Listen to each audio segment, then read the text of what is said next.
xong start để mascara rồi nó cắt chẳng vậy ấy cắt vậy sân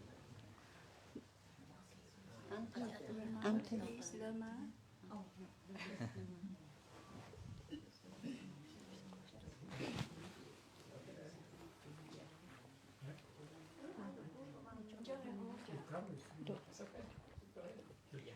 Good afternoon, everyone. I just want to take this moment to welcome and thank you, Daikon, for coming to join us and explain more, and especially for me, as a non-Cambodian and not a practicing Buddhist philosophy, to share with us your wisdom. So we are looking forward to hearing from you. Thank you. Thank you.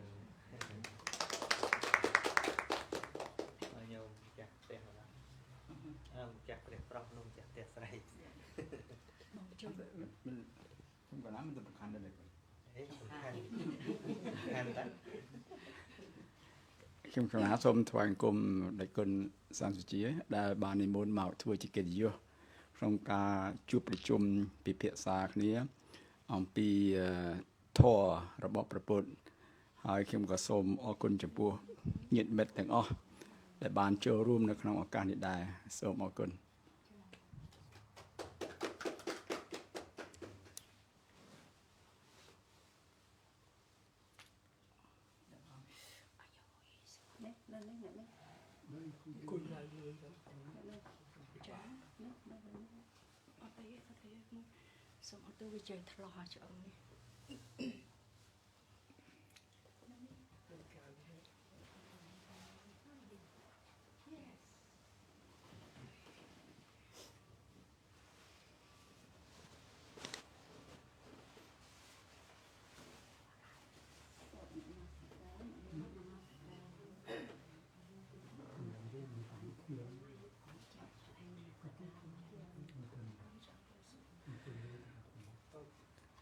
ấy các bạn ấy rồi nhôm tha đó trong ấy các bạn ấy trong mascara mình là mascara tam sờ bài vô mà tệ thiệt tràn trong vô mày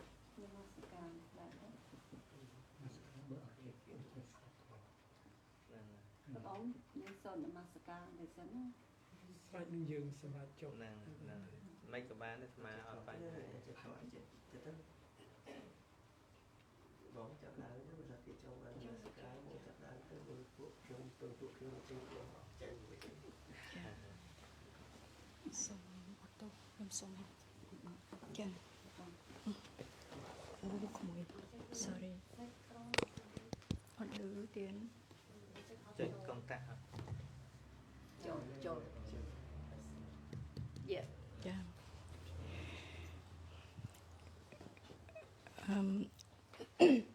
trên đồng bồn đi trên đồng bồn đi khi ông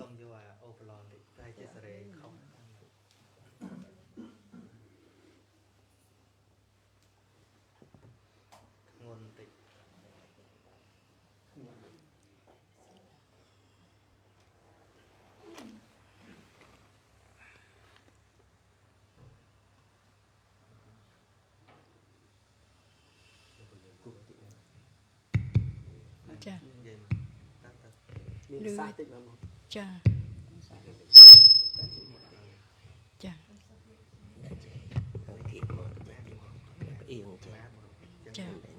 chà trong cái chỗ này đã rồi trong cái chỗ này ấy thế mà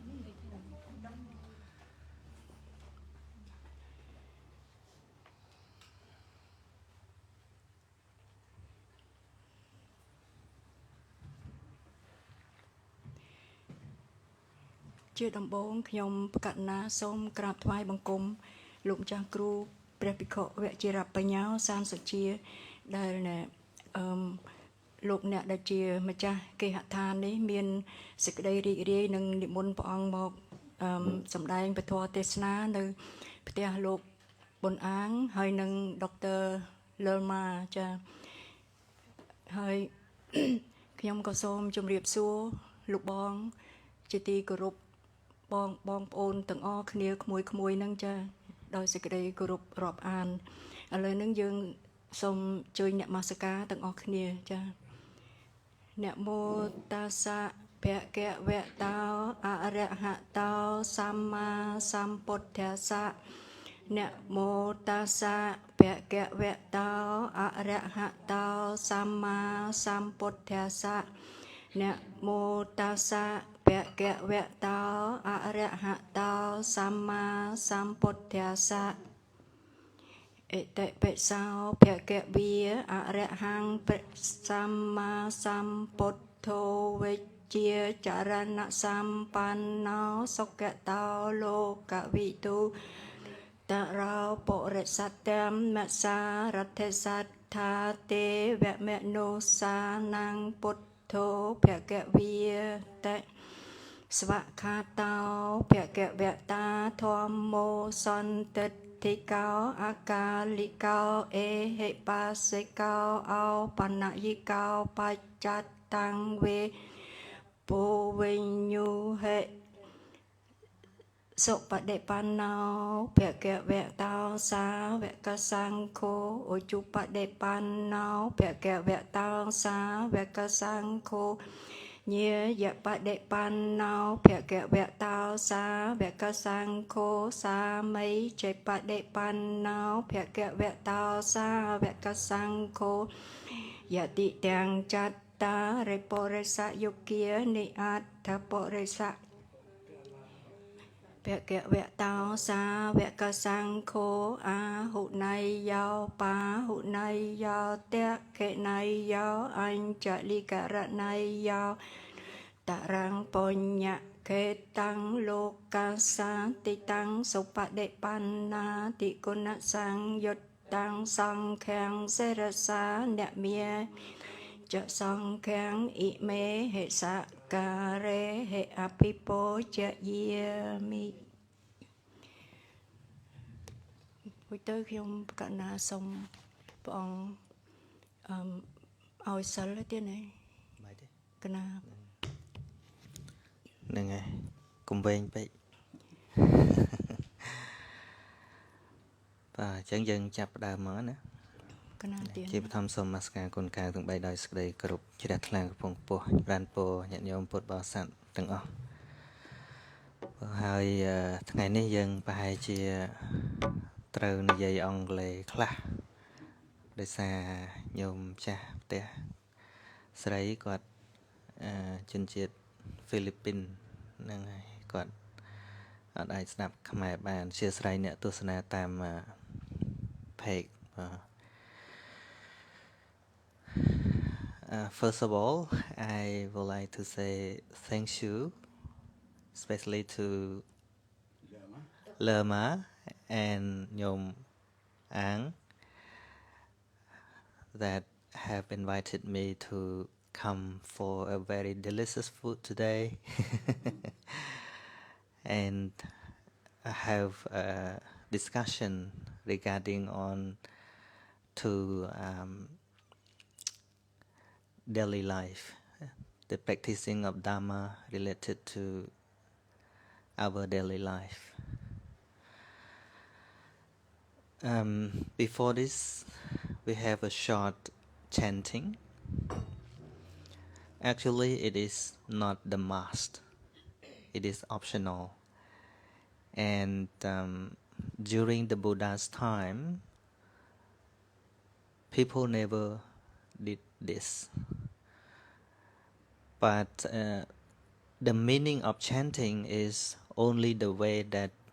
those who have listened to the teaching of Buddha and then they express their sincere thanks to the Buddha only. So the right thing is one can pay respect to the Buddha respectively or individually. But later on it becomes the tradition. Before we celebrate anything, we always gather together and chant together like this. But it is not the thing which was told by the Buddha to do that. Yes, it becomes the tradition only. Yeah. Okay, ចឹងអាត្មាចាប់ផ្ដើមប៉ុណ្ណឹងញាតិញោមមានបញ្ហាអីលើកឡើង ពាក្យថា discussion មិននិយាយទៅអាត្មានេះនិយាយទាំងអស់គ្នាហ្នឹងហើយអញ្ចឹងញោមចាស់ផ្ទះមានអីជាចំណាប់អារម្មណ៍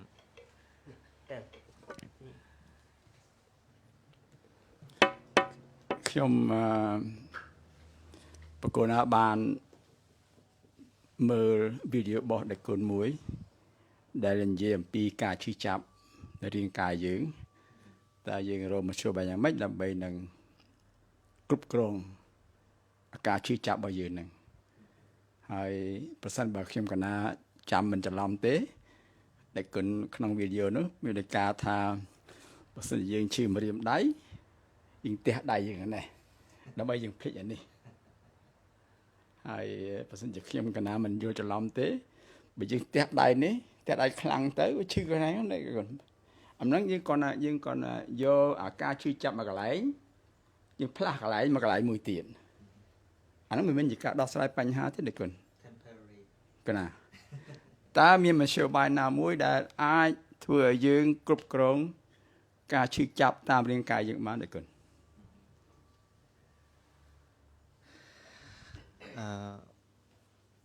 អត់ប្រែឲ្យភរិយាស្ដាប់ផងទេណា My question was that I watched one of his videos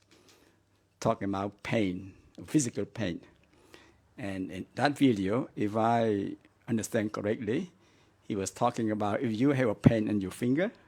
you just hit your arm there. So I'm just saying that by doing this, we just transfer the pain from one location to another. And I would be interested to find out, is there any way that we can manage this pain properly, totally? And the Venerable agreed that it was a temporary transfer of pain, right? Instead of dealing with it or manage it permanently. សាធុ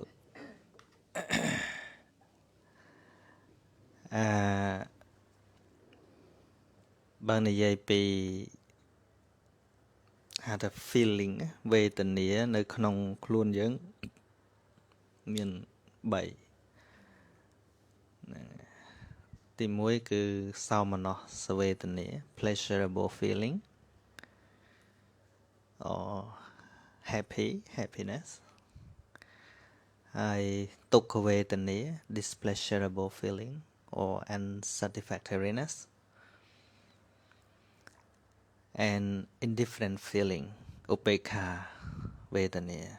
feel normal អ្វីដែលញោមលើកឡើងនោះគ្រាន់តែជាការដោះស្រាយតាមរបៀបអ្នកអត់សូវយល់ពីជីវិតអញ្ចឹងណាប៉ុន្តែវិធីដែលពពុទ្ធបង្រៀនគឺព្រះអង្គទៅ direct ហ្មងគឺសិក្សាឲ្យឃើញថាវេទនាទាំង3ហ្នឹង feeling ទាំង3ហ្នឹង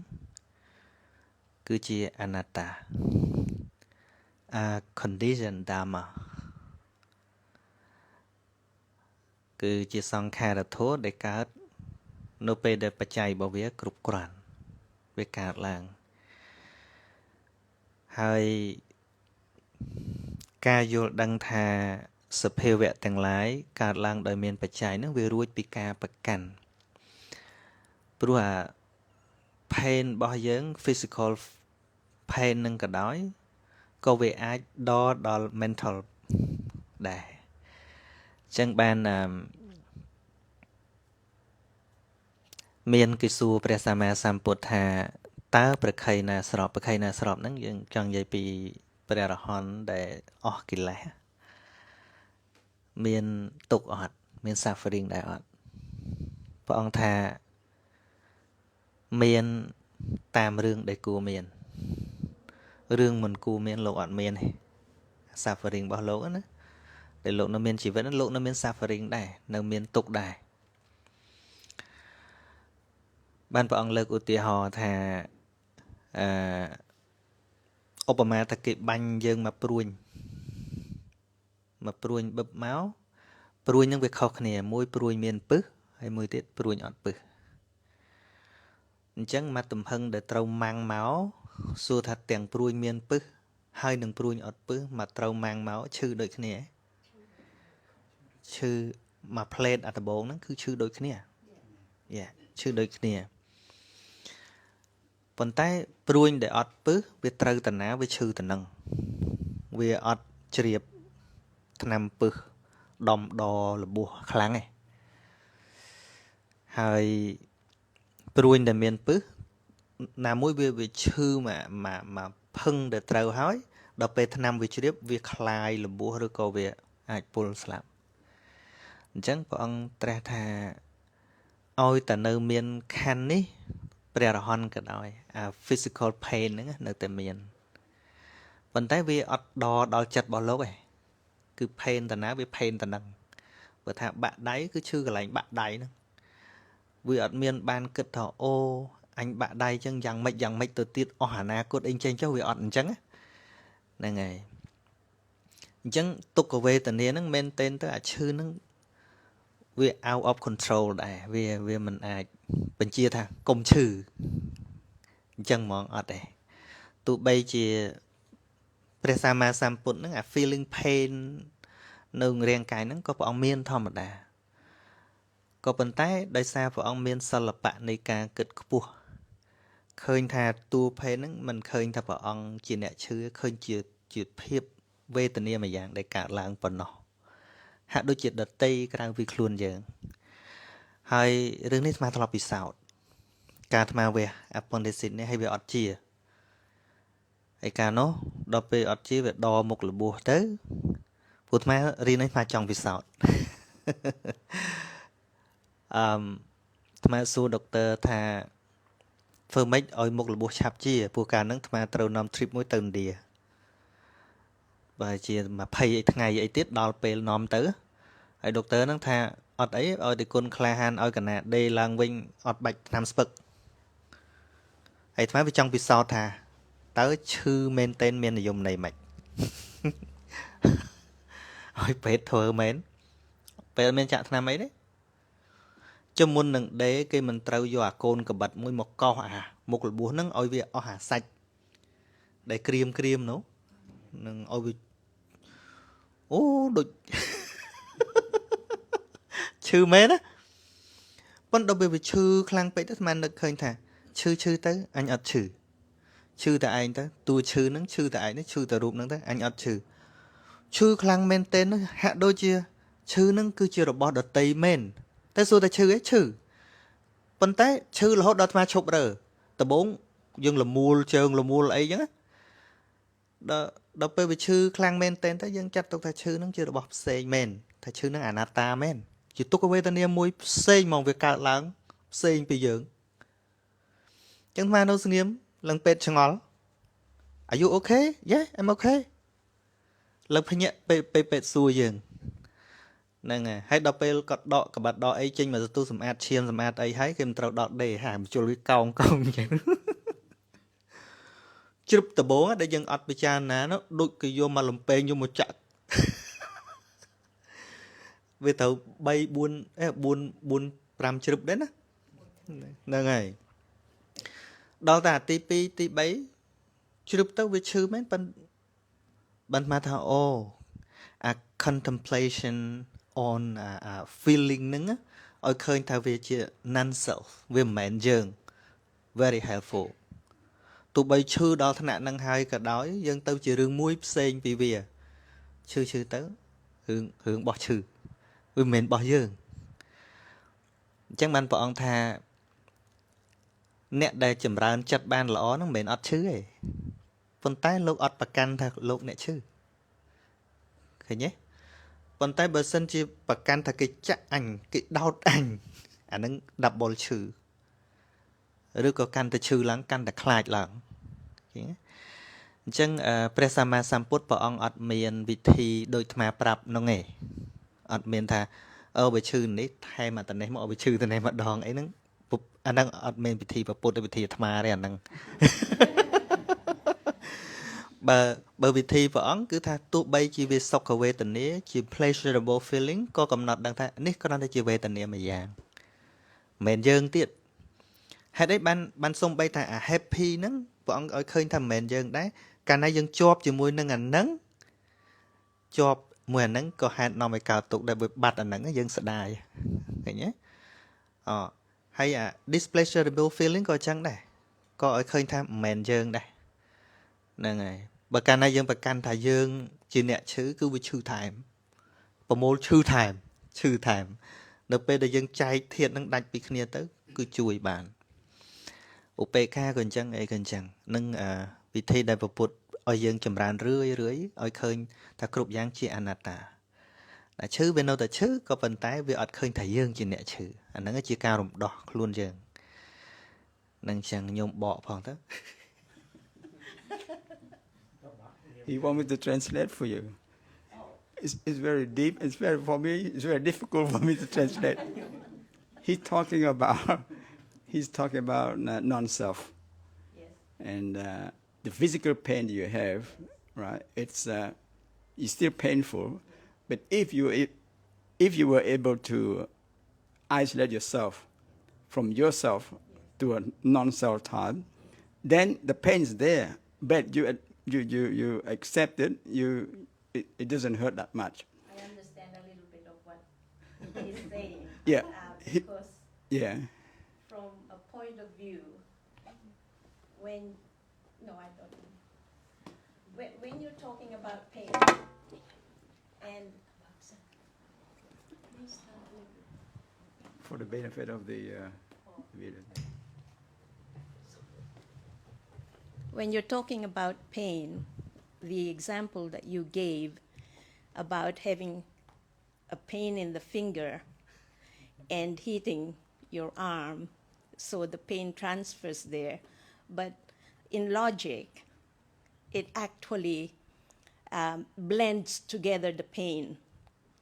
And when you move that, you are awakened with the pain and you start to think differently. And with the use of the mind, you can tell the mind to forget about it through contemplation. So you isolate the pain from yourself by teaching the mind to react in a different way. That's the way I understand. Pretty much. You sum it up very nicely. ធ្វើយើងមកឃើញគុណខ្ញុំកណាបានស្ដាប់ការទេសនារបស់អាចារ្យអង្គអាយ៉ាន5ប្រហែលជាដែលគុណបានលើឈ្មោះលោកហ្នឹងហើយកណាហើយលោកបានមានដីកាអំពីការដែលយើងរបៀបយើងចាត់ទុកថានឹងជាស្បែកឧទាហរណ៍ខ្ញុំជួយឧទាហរណ៍ជាហោរបស់លោកអាចារ្យ5ហ្នឹងអាយ៉ាន5ហ្នឹងលោកបាននិយាយថាអ្នកទោសជាប់គុកបានពិភាក្សាជាមួយលោកសង្ឃមួយអង្គដែលធ្លាប់តែចូលទៅជួបអប់រំអ្នកទោសដែរគុណហើយអ្នកទោសនោះបានសួរព្រះសង្ឃអំពីជីវិតរាល់ថ្ងៃរបស់ព្រះសង្ឃធ្វើស្អីខ្លះហើយនៅពេលដែលព្រះសង្ឃមានដីកាអំពីជីវិតរាល់ថ្ងៃប្រមាណឆានម៉ោងប្រមាណស្អីម៉ោងប្រមាណហោហែទៅអ្នកទោសជឿថាជីវិតនឹងពិបាកណាមិនដូចខ្ញុំជាប់គុកទេខ្ញុំជាប់គុកខ្ញុំភ្ញាក់ម៉ោងប្រមាណក៏បានដែរហើយគេយកមហូបអាហារមកឲ្យខ្ញុំហើយបើខ្ញុំចង់មើលទូទស្សន៍ខ្ញុំមានទូទស្សន៍មើលអីហើយជីវិតលោកសង្ឃអត់មានទេណាយកលាក់មួយតែគួរឲ្យស្អើចដែលគុណព្រះសង្ឃមានដីកាថាយើងត្រូវភ្ញាក់ម៉ោង4ភ្លឺលោកអ្នកទោសថាហ៊ី4ភ្លឺ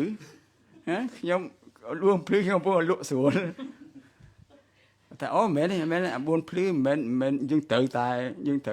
គ្រប់ម៉ោង4ភ្លឺទេវាមិនកំណត់ថាអញ្ចឹងទេណាយើងចង់ភ្ញាក់មុនហ្នឹងក៏បានដែរ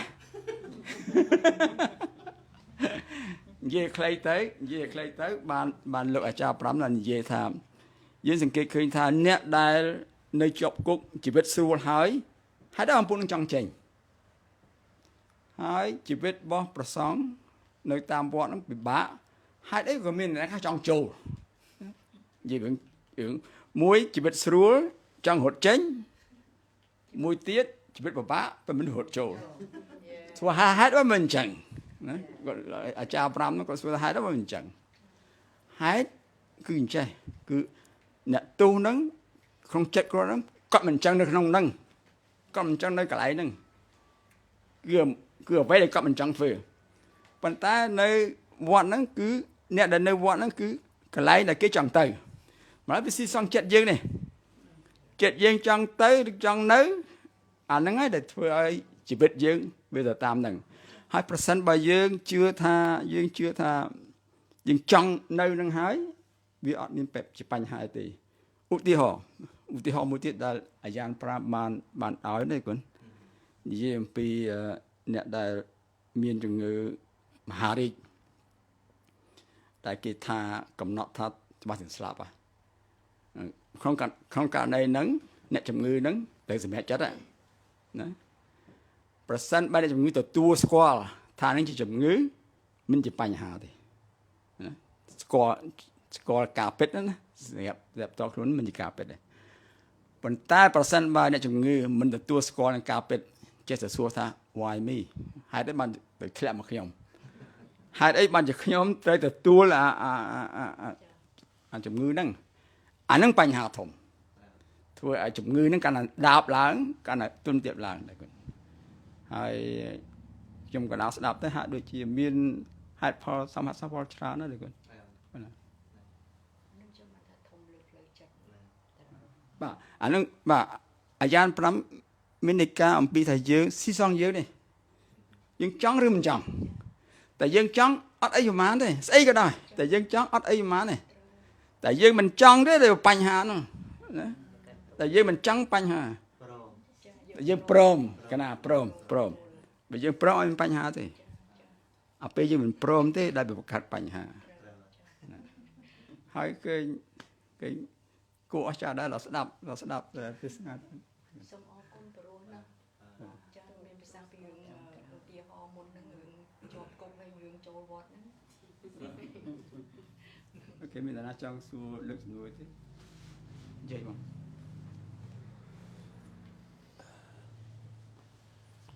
សូមថ្វាយគុំព្រះអង្គគ្រប់ញាតិមិត្តទាំងអស់បាទរឿងគ្រូអាចារ្យ5មួយទៀតពីអ្នកបងប្អូនណែបងមានប្តីមុនហើយមានបញ្ហាក៏ជួបលោកគ្រូអាចារ្យ5ដែរនឹងលោកឆ្លើយថាម៉េចទេលោកឆ្លើយថាទេអានឹងហួសសមត្ថភាពអាត្មាពីព្រោះអាត្មាអត់មានពិសោធន៍ព្រោះបួសតាំងពីក្មេងហើយខ្ញុំមិនចាំហ្នឹងតើលោកឆ្លើយសំណួរនោះឬទេមិនចាំទេវាភ្លេចទៅណាបើចាំត្រង់ថាលោកឆ្លើយថាអញ្ចឹងបាទពីព្រោះដូចខ្ញុំត្រូវការជួយច្រត់អញ្ចឹងបាទបើមិនជួយច្រត់មិនខំធ្វើថាដើរទៅអត់ចាំបាច់កាន់ទេប៉ុន្តែបើដើរមកឆ្ងាយតោងយកមកអញ្ចឹងដែររដោះគ្នាអញ្ចឹងដែរនឹងបាទតែប៉ុណ្្នឹងគេបាទចិត្តនឹងឯង control ទៅហើយក៏គិតព្រះអង្គវិញខ្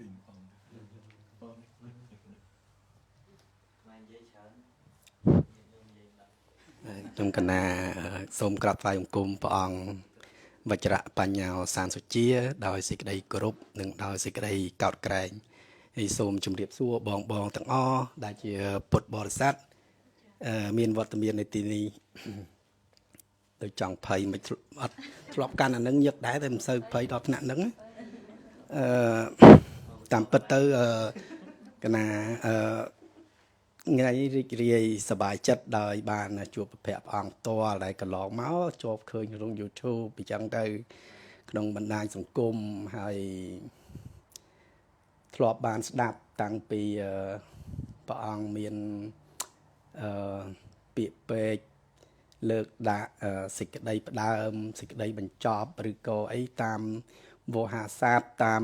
ពាក្យពេចន៍តាមកន្លងរបស់អគ្គបណ្ឌិតបុត្រសវង្សចង់និយាយថាសំឡេងហ្នឹងកូនណា តាំងពីយូរជាណាស់មកហើយកណាអញ្ចឹងថ្ងៃនេះសំណួរខ្ញុំកណាដូចផ្ទុយពីបងអាងតិចបងលើកពីរឿងទុក្ខវេទនាតែខ្ញុំចង់រឿងសុបាយវិញដោយសារគិតថាពុទ្ធបរិស័ទសូម្បីតែគាត់ចាស់ក៏គាត់នៅតែចង់សុបាយនៅចង់តែចង់និយាយថាសុបាយហឺហាអញ្ចឹងណាហ្នឹងហើយតើពុទ្ធសាសនាដែលជាលោកព្រះអង្គមានមាគ៌ាយ៉ាងម៉េចដើម្បីឲ្យពុទ្ធបរិស័ទយើងហ្នឹងសុបាយតាមបែបពុទ្ធសាសនាឬក៏យើងហៅថាធម្មៈសបាយបាទអញ្ចឹងធម្មៈសបាយមានជាអ្វីខ្លះទៅជាគោលការណ៍របស់ពុទ្ធដើម្បីឲ្យញាតិញោមយើងសបាយដែរតែសបាយឲ្យក្នុងគន្លងពុទ្ធសាសនាសូមមុនគោ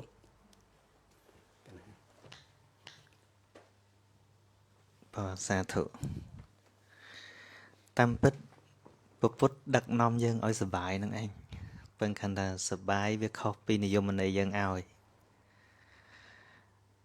សបាយក្នុងទីនេះគឺសំដៅដល់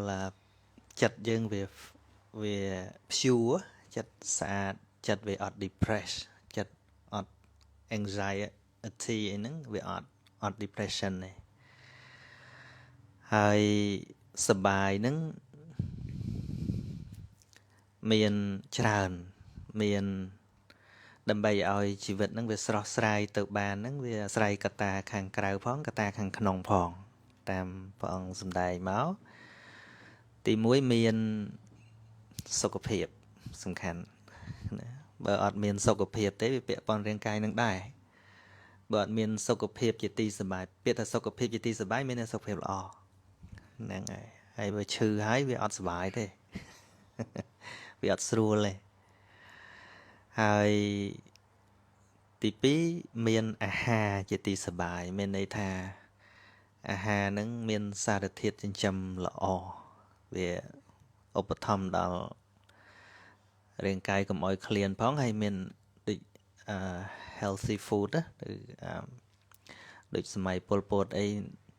ញោមអត់ធ្លាប់ជួបអត់ដឹងចាស់តែគាត់ធ្លាប់ជួបដឹងថាខ្វះអាហារវាអត់សុបាយទេហើយមួយទៀតមានបរិស័ទជាទីសប្បាយឬបុគ្គលជាទីសប្បាយមានន័យថាយើង associate ជាមួយនឹងមនុស្សដែលមានធាតុត្រូវគ្នានៅមិត្តភ័ក្តិហ្នឹងហើយគឺ we cannot live alone ហ្នឹងហើយយើងត្រូវមានមិត្តភ័ក្តិជាទីសប្បាយគឺថាបើជាភិក្ខុសង្ឃឬក៏ជាអ្នកសិក្សាបដិបត្តិហ្នឹងគឺត្រូវមានសព្រមចារីដែលថាមិត្តភ័ក្តិដែលយល់ដឹងរឿងហ្នឹងដែរអញ្ចឹងវាទៅជារឿងសប្បាយពេលនិយាយពីសិលសមាធិបញ្ញាអីចឹងទៅវាសប្បាយហ្នឹងហើយដល់ទៅកំពុងបដិបត្តិធម៌ឯងចង់ទៅនិយាយមួយអ្នកទៅលេងដើរការ៉ាអូខេវាអត់សប្បាយទេឃើញទេវាអត់សប្បាយទេវាខុសគ្នាហ្នឹងហើយអញ្ចឹងខ្សែគប់ជាមួយអ្នកណាដែលមានអធ្យាស្រ័យរឿងហ្នឹងដែរប្រហាក់ប្រហែលអ្នកអធ្យាស្រ័យហ្នឹងហើយជាពិសេសគឺអ្នកយល់ដឹងរឿងកុសលធម៌អកុសលធម៌អីហ្នឹងហើយមួយទៀតមានអាវាសជាទីសប្បាយអាវាសជាទីសប្បាយពាក់ព័ន្ធនឹងការរៀបចំដូចញោមមានផ្ទះសប្បាយមានសួនច្បារមានអីពាក្យថាអាវាសហ្នឹងមិនមែនតែវត្តទេណាកន្លែងយើងនៅមានផាសុខភាពនឹងរៀបចំឲ្យវាមានដណ្ដាប់ដណ្ដោយទៅចូលទៅវាស្រស់ស្រាយចូលទៅដូចមេស៊ីពេកវាអត់សុបាយទេចិត្តហ្នឹងហ្នឹងហើយគឺវាអាស្រ័យកត្តាអាហ្នឹងសាបច្ច័យមួយបងរចនាដែលនិយាយពីបច្ច័យនេះវាជាបច្ច័យមួយហ្នឹងហើយមួយទៀតមានកថាជាទីសប្បាយកថាជាទីសប្បាយហ្នឹងគឺសំដៅដល់ការនិយាយគ្នាជាមានពាក្យដែលនិយាយឲ្យចិត្តហ្នឹងវារួចស្រឡះមិននិយាយដុតកម្ដៅមិននិយាយឲ្យយើងមួម៉ងព្រោះអ្នកខ្លះនិយាយយើងខឹងមែនទេគាត់ខឹងណាគេនោះទេគាត់មកនិយាយយើងជួយខឹងដែរក៏មានអាហ្នឹងអត់សុបាយទេមែនទេហ្នឹងនិយាយយើងជួយខឹងដែរជួនកាលយើងអត់ជួយខឹងក៏អត់សុបាយចិត្តទៀតណាបើបានយើងជួយខឹងទៅយើងអ្នកគ្រប់គ្រងគាត់អីចឹងហើយ នៅក្នុងកថាជាទីសបាយហ្នឹងព្រះអង្គសម្ដែងមាន10ទៀតមានសីលកថានិយាយពីសិលទានកថានិយាយពីទាននិយាយសមាធិកថានិយាយពីសមាធិបញ្ញាកថានិយាយពីបញ្ញានិយាយពីការមិនជាប់ជំពាក់និយាយពីការមិនមានអាល័យនៅក្នុងបញ្ចកម្មគុណអីជាដើមនេះសម្រាប់អ្នកដែលចង់អនុវត្តចង់ប្រតិបត្តិឲ្យបានល្អណាហើយពេលនិយាយរឿងហ្នឹងគាត់សប្បាយមែនគាត់សប្បាយនឹងរឿងហ្នឹងនិយាយទៅចិត្តនឹងភួរហ្មងហ្នឹងហើយពីព្រោះនៅក្នុងមហាកុសលមានសោមនស្សដែរប៉ុន្តែទៅដាក់គ្រឿងត្រូវគាត់សប្បាយរឿងហ្នឹងហ្នឹងហើយអញ្ចឹងណាប៉ុណ្្នឹងជាដើមមានអញ្ចឹងណាបើខ្វះបច្ច័យណាមួយទៅអត់សប្បាយអញ្ចឹងមិនមែនថាសប្បាយទល់តែយើងទៅខាងការ៉ាអូខេបានសប្បាយអត់ទេពួកគាត់ក៏សប្បាយដែរដូចខ្ញុំលើកមិញអញ្ចឹងទៅវត្តណាអ្នកនៅក្នុងគុកគិតថាបាក់សឹងអីមិនក៏គេចង់ទៅគាត់សប្បាយរឿងហ្នឹងសប្បាយអញ្ចឹងដូចអ្នកខ្វះគូជាគិតថា lonely អត់មានគ្នាប៉ុន្តែអ្នកខ្លះគាត់សប្បាយ being alone ហ្នឹងហើយហ្នឹងគាត់សប្បាយអញ្ចឹងខ្ញុំជួយបកផងទៅ The Venerable asked me to translate for you. And he was addressing the issue of happiness as the doctrine in Buddhism. And the Venerable mentioned there's 4 factors in Buddhist happiness. First, you have to be healthy. Second, you have to have nutritional food, nutrition. Third, you have the right companion. All right. Third, the fourth one is the communication, like kind, gentle, happy. There's no animosity or whatever. Right. So there's 4 main factors that come together, establish what Buddhism called happiness, which the Venerable also explained that the happiness in Buddhism is the absence of anxiety, stress, and happy, the feeling of upset and so on. So it's the absence of those things that put you in stress, put you in the unhappiness situation. You got any question to ask? Come on, go ahead. Yeah.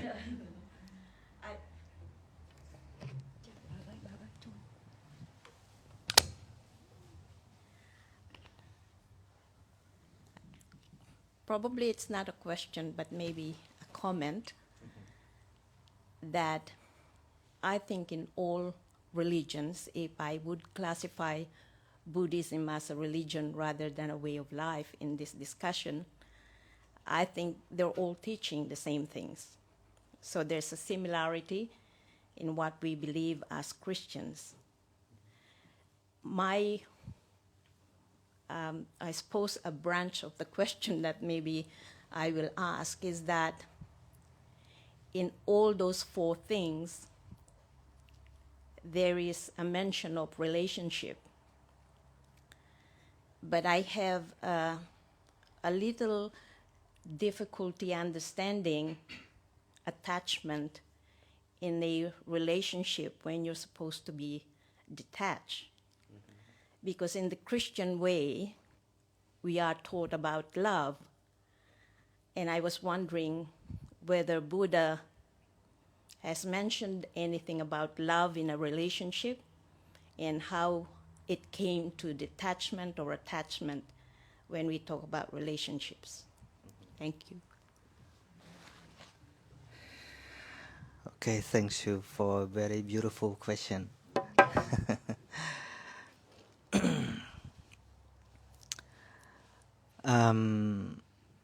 There are different kind of love. Some kind of love is the cause of suffering, and some kind of love is the cause of happiness. Love with attachment is the cause of suffering, but love with compassion or with understanding is the cause of happiness. With understanding. Why love with attachment is the cause of suffering? Because when we attach with something, not just for the person or something, when we cannot get what we really want, the result is disappointment. And when we despair from the love thing, we also feel sad. But with compassion, the more we cultivate loving kindness or compassion, the more we feel relaxed or happy. Because we don't want to get anything in return from the one that we help. We just share our love and we would like to help in case they need help. Your problem is mine. I just would like to share or to do something for not particular person, even our partner. We just want to do thing good to our partner. Mostly we don't want anything in return. This love never make you disappointed because you only want to offer. If you always insist your partner to do something for you, you are on highway to get disappointment. Thank you. That's very true because Yeah.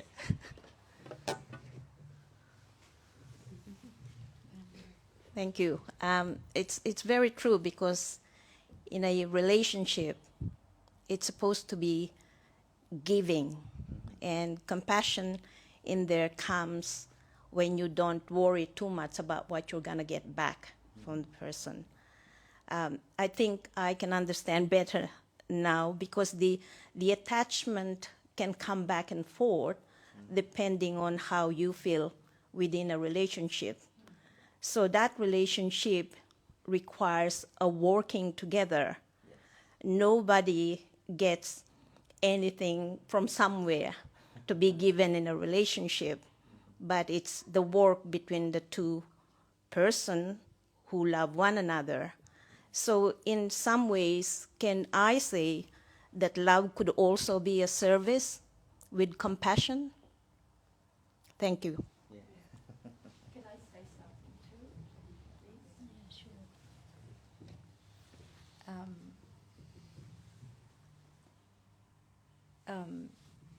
Relating to Naming Lama's question, I just would like to give a small example. For example, I quit my job to look after my parents. Initially, the first 5 weeks, I was on night cloud because I knew I did the right things. Yeah. As I progress 3 months, 4 months, 5 months, 6 months, and then I noticed something very wrong with me. I couldn't sleep. I get to the point where I need to get out. I need to get a holiday. And I think with this love and attachment, I expected something back from my parents. I provide this service. I take care of them because I want them to be alive forever. I started to recognize that. That's when I relieved my pain. What I offer to them is pure from the bottom of my heart. But as I progress in my behavior, I forgot where I was. I identify with how I feel. I want you to live forever. Mom and Dad, I want you in this life forever. So that expectation, that attachment is so strong that I suffer. So it's like I can relate. I can totally understand where you're coming from. So once I did a little bit more understanding of the Dhamma, and some week, like last week, I listened to about 12 videos, and it's like some of them like 2.5 hours, Lukbu. So 12, because I thought it's got to be something there. So my persistent payoff, I in the car I was telling Mong Hua, I just need a little bit more, that button, that go click, that I get it, but I'm not quite there yet. So the attachment, the expectation, the desire, you want it. But now I accept that both my parents are, been diagnosed with Alzheimer. They're not going to be here forever. And I speak like this in front of my dad,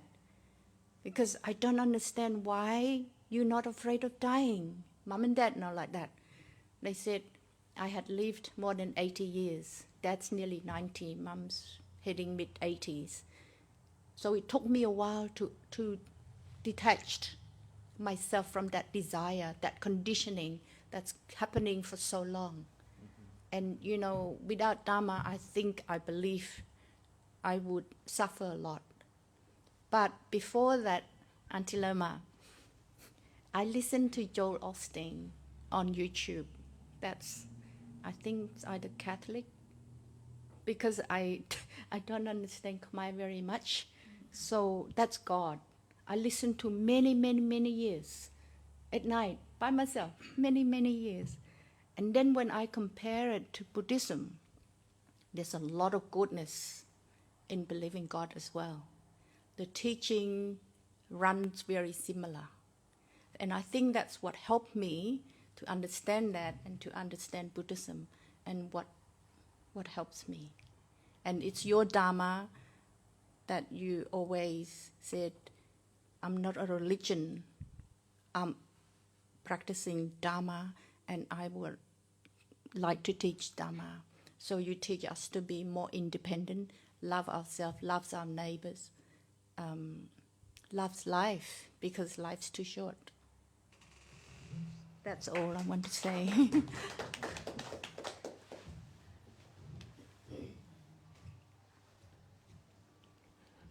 ថ្វាយបង្គំព្រះតេជគុណសំសុជាមកទល់ពេលនេះការដែលលើកសម្លេងតាក់ទងដែលការទុកឬក៏សបាយហ្នឹងខ្ញុំកណាឃើញការពិភាក្សាមកទល់ពេលនេះគឺតាក់ទងទៅលើបុគ្គលជាឯកជនតាក់ទងការពិបាកវេទនាហ្នឹងឬសបាយហ្នឹងគឺបុគ្គលផ្ទាល់ដល់ខ្លួនឯងនៅក្នុងចំណុចនោះខ្ញុំកណាក៏យល់ស្របតាមអ្នកដទៃផ្សេងទៀតនឹងដែរបើប្រសិនជាយើងអាចនឹងដកចេញនៅ attachment យើង drop ចោលទាំងអស់ហ្នឹងទៅយើងនឹងបានធូរតាមផ្លូវចិត្តរបស់យើងហើយសប្បាយច្រើនដែរប៉ុន្តែសំណួរខ្ញុំកណាចំពោះព្រះតេជគុណគឺតើយើងធ្វើយ៉ាងណាពីព្រោះនៅក្នុងសង្គមជាតិសពថ្ងៃនេះពីពេញក្នុងពិភពលោកកន្លែងណាក៏ដោយប្រព័ន្ធ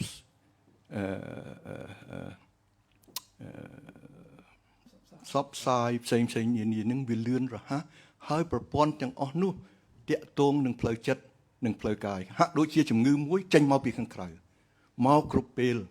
ដែលធ្វើឲ្យយើងជាបុគ្គលម្នាក់មកប៉ះម្នាក់ហ្នឹងមានការពិបាកចិត្តដេកមិនលក់កើតទុកតើដោះស្រាយយ៉ាងណាទៅព្រះគុណ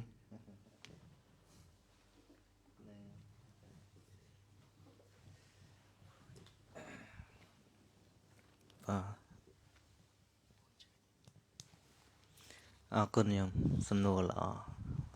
ប៉ុន្តែដឹងតែឆ្លើយបានល្អអត់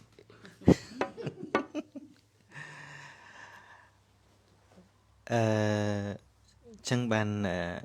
ពុទ្ធពង្រៀនអំពីលោកដែលយើងស្គាល់ថាពិភពលោកចឹងបើកាលណាយើងនិយាយពីពិភពលោកក្នុងចិត្តយើងសម័យភ្លាមគឺមិនតូចទេធំមែនទេហើយក៏មិននៅចិត្តខ្លួននេះដែរនោះខាងក្រៅប៉ុន្តែលោកឬក៏ពិភពលោកដែលពុទ្ធបរៀនយើងនោះគឺលោក6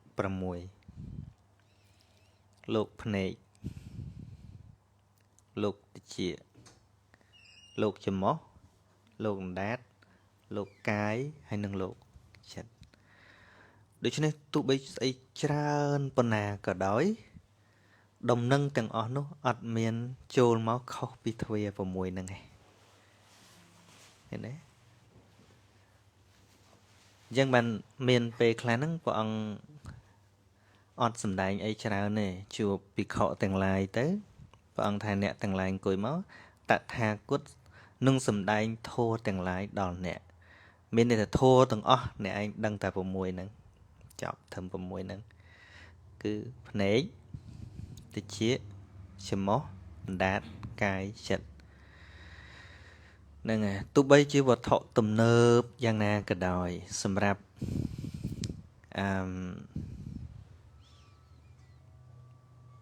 bộ đầm miền bị ngái bờ mình mau tam nấy cứ tam được chia tập phần nâng này chẳng cần lạnh đại bộ bột bằng riêng mê riêng muối tai việt trừ từng ọc nè tự bán bên sân chia dân xìm dối bớt tu chia rụp nơi chết rư ngái cứ trầm tề rụp bọn nó ảnh hơi xây đây về cả thờ cả nghĩa đắng cứ miên tài chặt đăng rụp hay co rồi luật từ tại bọn nó định nhôm lực làng chẳng sắp tháng ấy nâu bê đài bộ bọn pháp sai tràn tới mình được hẹp hí ấy nó ọt sắp ấy mình nữa smokeman chờn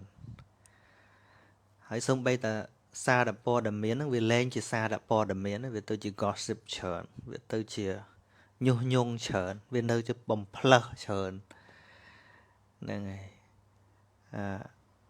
trường cao nó nâu bị trường mệt mà nè có dùng một định bả trận này lứa nè lứa nè này ca bật tịch hết tôi chỉ ca bật men tên cả đó rất là hô vì sai để dân đỏ xẻ ưu tiên hòa thà lừa rương Ukraine này dân cho mình nhôm khá có tha tăng Ukraine cho bằng cái này mà có khán đạp thô có để chăm mơ ra bỏ đồng miền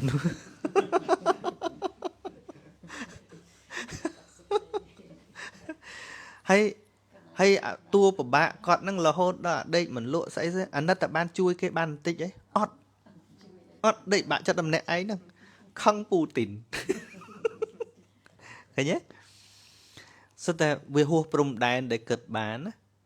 mình men ha mình oi anh đấy chặt và sân chỉ dừng anh dừng do something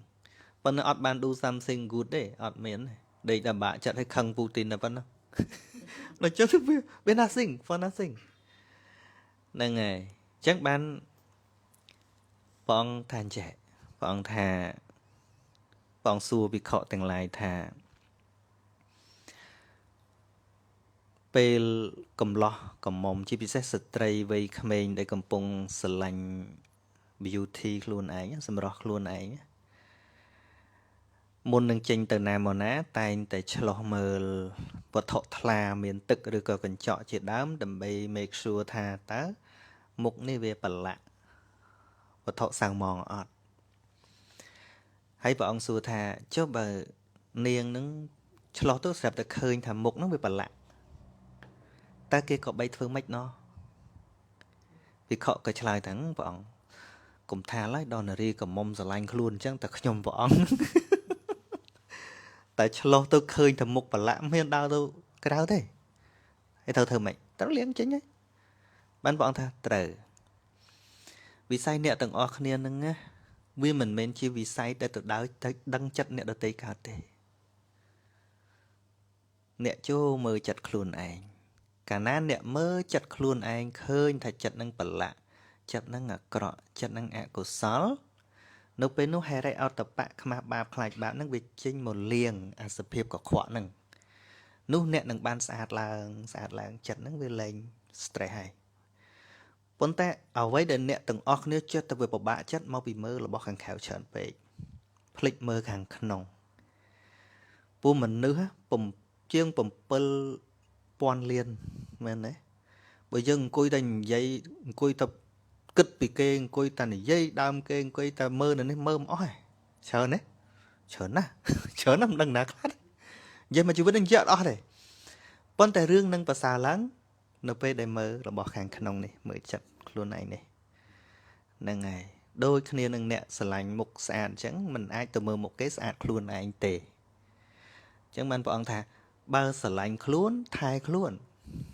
អត្តានញ្ចេប្រយ៉ាងចេញព្រះអង្គថាអញ្ចឹង បើស្រឡាញ់ខ្លួនថែខ្លួនក្នុងនេះគឺចិត្តហ្នឹងឯងហ្នឹងឯងប៉ុណ្្នឹងសិនបងញោមបកបន្តិចហើយគាត់ស្ដាប់ផង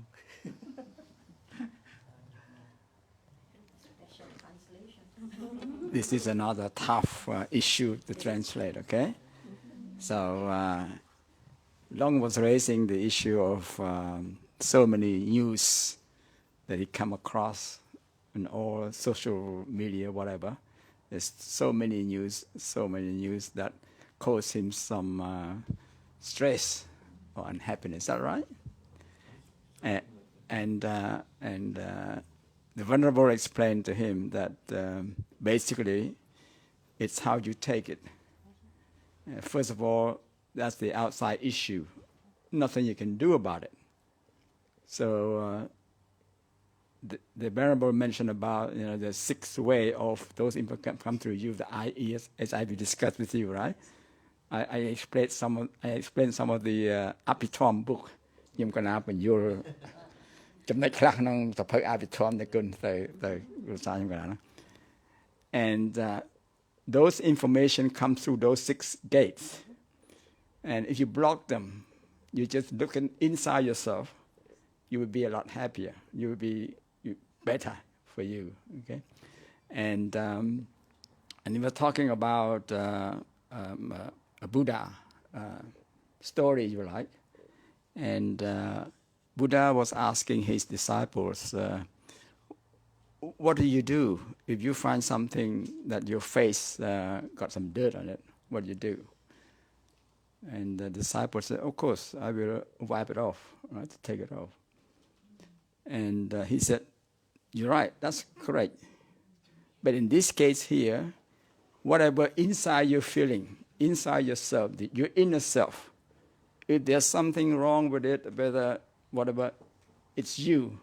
that you can adjust, you can eliminate, you can control. So Buddha asked everyone to take care of their inner self, just like they will take care of their own facial, the appearance. Okay, so, Dagon? Okay. So he approved the translation. So. Yes. I just want to confuse the question.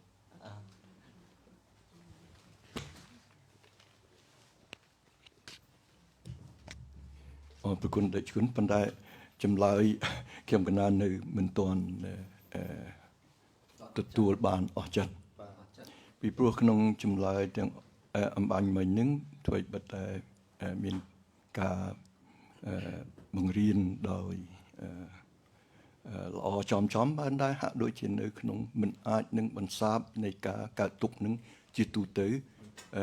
នៅជុំវិញតែបុគ្គលនិងបុគ្គលម្នាក់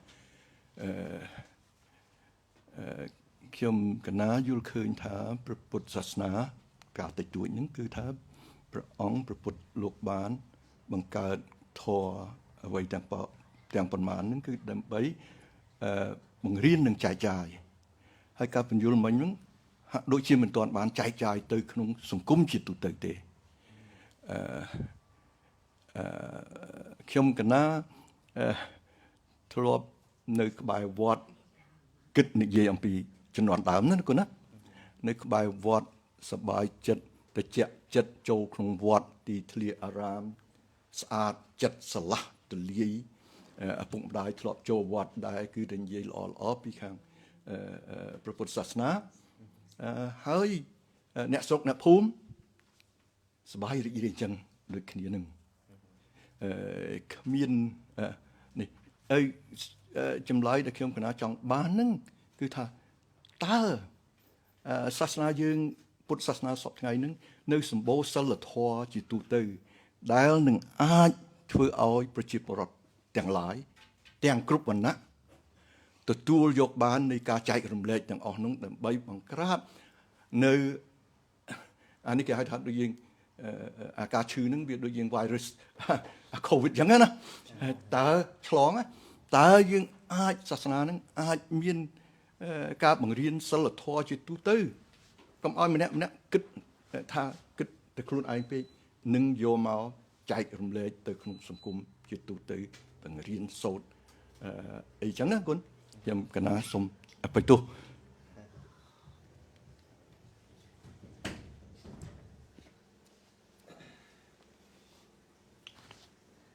vậy đôi trăng tới về kịch tha chọn lại bàn tu tư chẳng hô sầm mặt phiệt mà hơi dân có từ từ tu squal ca bật đai thà mà đôi chị thọp an sập hơ môi mình đăng bỏ nè nè đấy đôi chị bỏ lục bình định hình này chừng đá đôi có bỏ nè nè mà mình chạm coi pel đài សម័យពលពតដួលរលំទៅយើងត្រូវដឹងថាគ្រប់យ៉ាងពីមុនហ្នឹងវាខ្ទេចហ្មងខ្ទេចគាត់ប្រៀបទៅនឹងដើមពោមួយដែលដួលដល់ទៅដួលហើយទៅអញ្ចឹងអារឹសកែវអស់រឹសកែវហ្នឹងវាអស់ទៅប៉ុន្តែមេឃណាវាដួលទៅដល់ដីណាខ្នែងវាប៉ះដល់ដីទៅវាចាក់រឹសដុះផ្សេងអញ្ចឹងnóដុះរាយប៉ាយពេញណាពេញណីវាអត់មកពីរឹសតែមួយការប្រៀបធៀបហ្នឹងស្មើយល់ស្របថាវាត្រូវនិយាយពីអ្នកយល់ដឹងពីពធមែនតែនគឺរាប់ធម្មថាជាង20ឆ្នាំមុនបន្ទាប់ពីបែកមកហើយបែប4 10ឆ្នាំមកហ្នឹងមិនដែលណាយល់តម្លៃធัวយ៉ាងម៉េចទេហើយអាត្មានឹងធ្លាប់ពីក្មេងទៅទិញថ្នាំជក់ឲ្យញោមប្រុសអីហ្នឹងទំនងជាកម្ពីបត្រៃបិដកក៏មិនដឹងទេគេហែកហើយយកមកមូអាថ្នាំខ្លាំងលក់ខ្ញុំដែរឃើញដូចមួយសន្លឹកចឹងទៅយើងដាក់ថ្នាំខ្លាំងមកកម៉ូលចឹងទៅហើយមូញុកលក់500ឬក៏100អីចឹងទៅហើយសិតតែអសរពុំនោះអាត្មាមិនដឹងអានថាម៉េចទេនៅប្រហែលជាបត្រៃបិដកក៏មិនដឹងហើយគ្មានអ្នកណាដឹងថាវាមានសារៈសំខាន់យ៉ាងម៉េចទេអត់ទេនឹងជួនកាលឃើញតែกระดาษសភៅចឹងយកមកមូលក់ចឹងទៅហើយរហូតដល់ស្មាមកបួសទៀតមកដល់ឆ្នាំ92ស្មាបួសហើយនឹងស្មារៀនសាលាពុទ្ធិកៈដែររៀនសូត្រអីខ្លះដែរស្មាចាំច្បាស់ថាឆ្នាំ97ស្មាធ្វើដំណើរពីចង់ស្គាល់អង្គរវត្តស្មាទៅអង្គរវត្តឆ្នាំ97ហ្នឹងជិះអាឡានដូចឡានកេរីអាឡានទ្រុងណាអាឡានទ្រុងអត់មានដបូលហើយទៅអត់ដល់ទេមួយថ្ងៃហ្នឹងចេញពីភ្នំពេញទៅដោយសារផ្លូវពិបាកទៅសម្រាកនៅវត្តមួយតាមផ្លូវខេត្តកំពង់ធំមិនចាំវត្តហ្នឹងហើយអាត្មាឃើញក្នុងទូហ្នឹងមានសភៅធំហើយអាត្មាសួរលោកតាដែលគាត់នៅថែរក្សាហ្នឹងអាត្មាសួរថាញោមអាហ្នឹងសភៅអីអាហ្នឹងបត្រៃបិដកជុំហើយសភៅអីធំហ្មងចុះអាត្មាធ្លាប់រៀនសភៅតែ2 3ក្បាលលេខទូចហើយដល់សភៅលឹងកំរាស់នេះឡើងមកទូអញ្ចឹងណាគាត់ថាហ្នឹងបត្រៃបិដកហើយចុះសភៅហ្នឹងអម៉េចគេកត់ត្រាអីវាអត់ដឹងបួសឡើង4 5 6ភាសាមកអត់ដឹងហ្នឹងហើយមករៀនទៀតរៀនសាលាពុទ្ធិកៈមកអត់ដឹងទេគេបរៀនតែរឿងធម្មតាទិញទួចអីចឹងដល់ចឹងទៅគាត់ថាអាហ្នឹងសភៅមិនមករៀនណាហាមករៀនទៅអាហ្នឹងសភៅថ្នាក់របស់ព្រះអរហន្តយើងគ្រាន់ទុកថ្វាយអង្គមតាគាត់ថាអញ្ចឹងហើយខ្មែរក៏ជឿអញ្ចឹងដែរហើយអាត្មាសួរទៀតថាចុះអាហ្នឹងបើយើងរៀនវាល្មិចអូរៀនសួរឈួតគាត់ថាអញ្ចឹងអីអាត្មាហ្នឹងក៏ឆ្ងល់អញ្ចឹងដែររហូតដល់ប្រហែលជាឆ្នាំ98អាត្មាទៅវត្តមួយនៅបាកងអាត្មាទៅវត្តនរាយនៅព្រំដែនព្រំបតុលខេត្តតាកែវហើយនិងកពតប៉ិនវាចូលនៅក្នុងខេត្តកពតដែរអាត្មាឃើញបៃដកហ្នឹងវាខ្លះនៅក្នុងទូខ្លះនៅក្រៅទូអត់ហ៊ានបើកទេតែមកអាហ៊ានបើកខ្លាចវាចង្រៃប៉ុន្តែពេលអញ្ចឹងឃើញដូចជាបៃដកលេខ23តើអាត្មាបើកទៅខាងមួយខាងឃើញភាសាបាលីមួយខាងទៀតភាសាខ្មែរដល់ពេលអាត្មាសាកអានមើលទៅវាព្រោះ ជាដំណើររឿងរ៉ាវពពុទ្ធអប់រំចេះបរៀនចេះមកចាប់តាមអានព្រោះតាមដានមើលបានដឹងថាអូទីមួយអានបដាអាញឹមបដាចាស់បោកឯងហ្មងប៉ុន្តែគិតមួយសារទៀតគាត់មិនមែនបោកទេព្រោះគាត់មិនដឹងដែរគេណាមិនដឹងដែរអញ្ចឹងហើយអានក៏មិនបានអានច្រើនអានបានតែប្រហែលជា4 10 20សន្លឹកឯប៉ុណ្ណឹងក៏ធីបហ្នឹងត្រូវមកវិញអត់មាន3ដកណាមើលទៀតទេ3ដកដែលមានដាក់តាមវត្តអីហ្នឹងឆ្នាំ96ថ្មចាំគឺសម្ដេចតាគឺសម្ដេចសៀនុនាំមកពីជប៉ុនកាលហ្នឹងព្រោះយើងវាទោះជាមានក្នុងស្រុកក៏មានកណិតកណាត់ភាគនេះភាគនោះចឹងហើយមែនតែនទៅអ្នកដែលយល់ស្មារតីធម៌មែនតែន teaching មែនតែនរបស់ពុទ្ធដែលអាចផ្សព្វផ្សាយឡើងវិញមុនដំបូងគេមិនដែលយើងមិនអាចភ្លេចបានគឺលោកគ្រូអគ្គពុទ្ធស្វងហ្នឹងហើយដែលយល់ថា what is Abhidhamma what is the real teaching ព្រោះក្រៅពីហ្នឹងយើងធ្វើតាមតែទម្លាប់ឯងអត់យល់អីទេអញ្ចឹងឯងបានគាត់ជា model របស់អាត្មាដំបូងអាត្មានិយាយធัวដំបូងសលេងទៅតាមគាត់ដូចបងលើកឡើងហ្នឹងអញ្ចឹងបើយើងនិយាយពីហេតុមកវិញថាម៉េចបានវាអញ្ចឹងអស់ទៅដល់យើងមើលថាពេលដែលវាខ្ទេចខ្ទាំទៅយ៉ាងម៉េចអញ្ចឹងបានមានមួយអង្គលោកជាមន្ត្រីសង្ឃហងៃហ្នឹងលោកសកលអាត្មាដែរព្រះអង្គគ្រូយ៉នសេញយាតហ្នឹងពួកលោកធ្វើការនៅជាតិសម្ដេចសង្ឃធំហ្នឹងពេលទៅប្រជុំនៅពុទ្ធសាសនាអន្តរជាតិអីចឹងទៅខាងប្រទេសផ្សេងគេចេះឆ្ងល់ពីខ្មែរយើងលោកនិយាយប្រាប់អាត្មាប្រហែលជាជាង10ឆ្នាំមុនលោកថាបាត់ប្រសងខ្មែរដែលតាមគេសង្កេត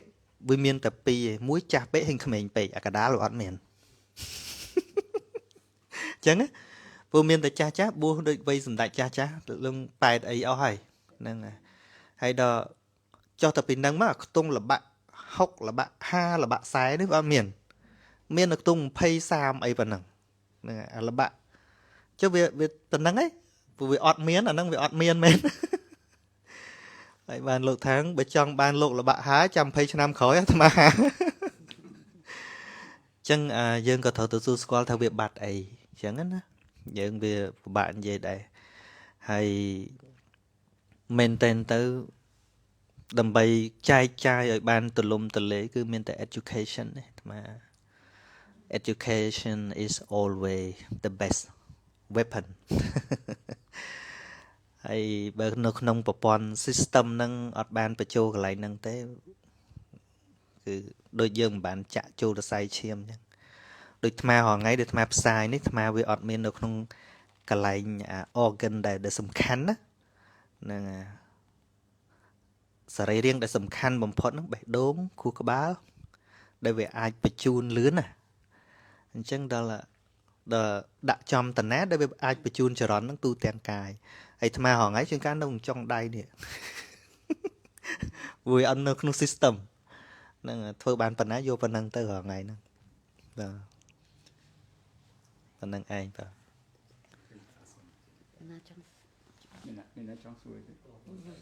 ចង់សួរ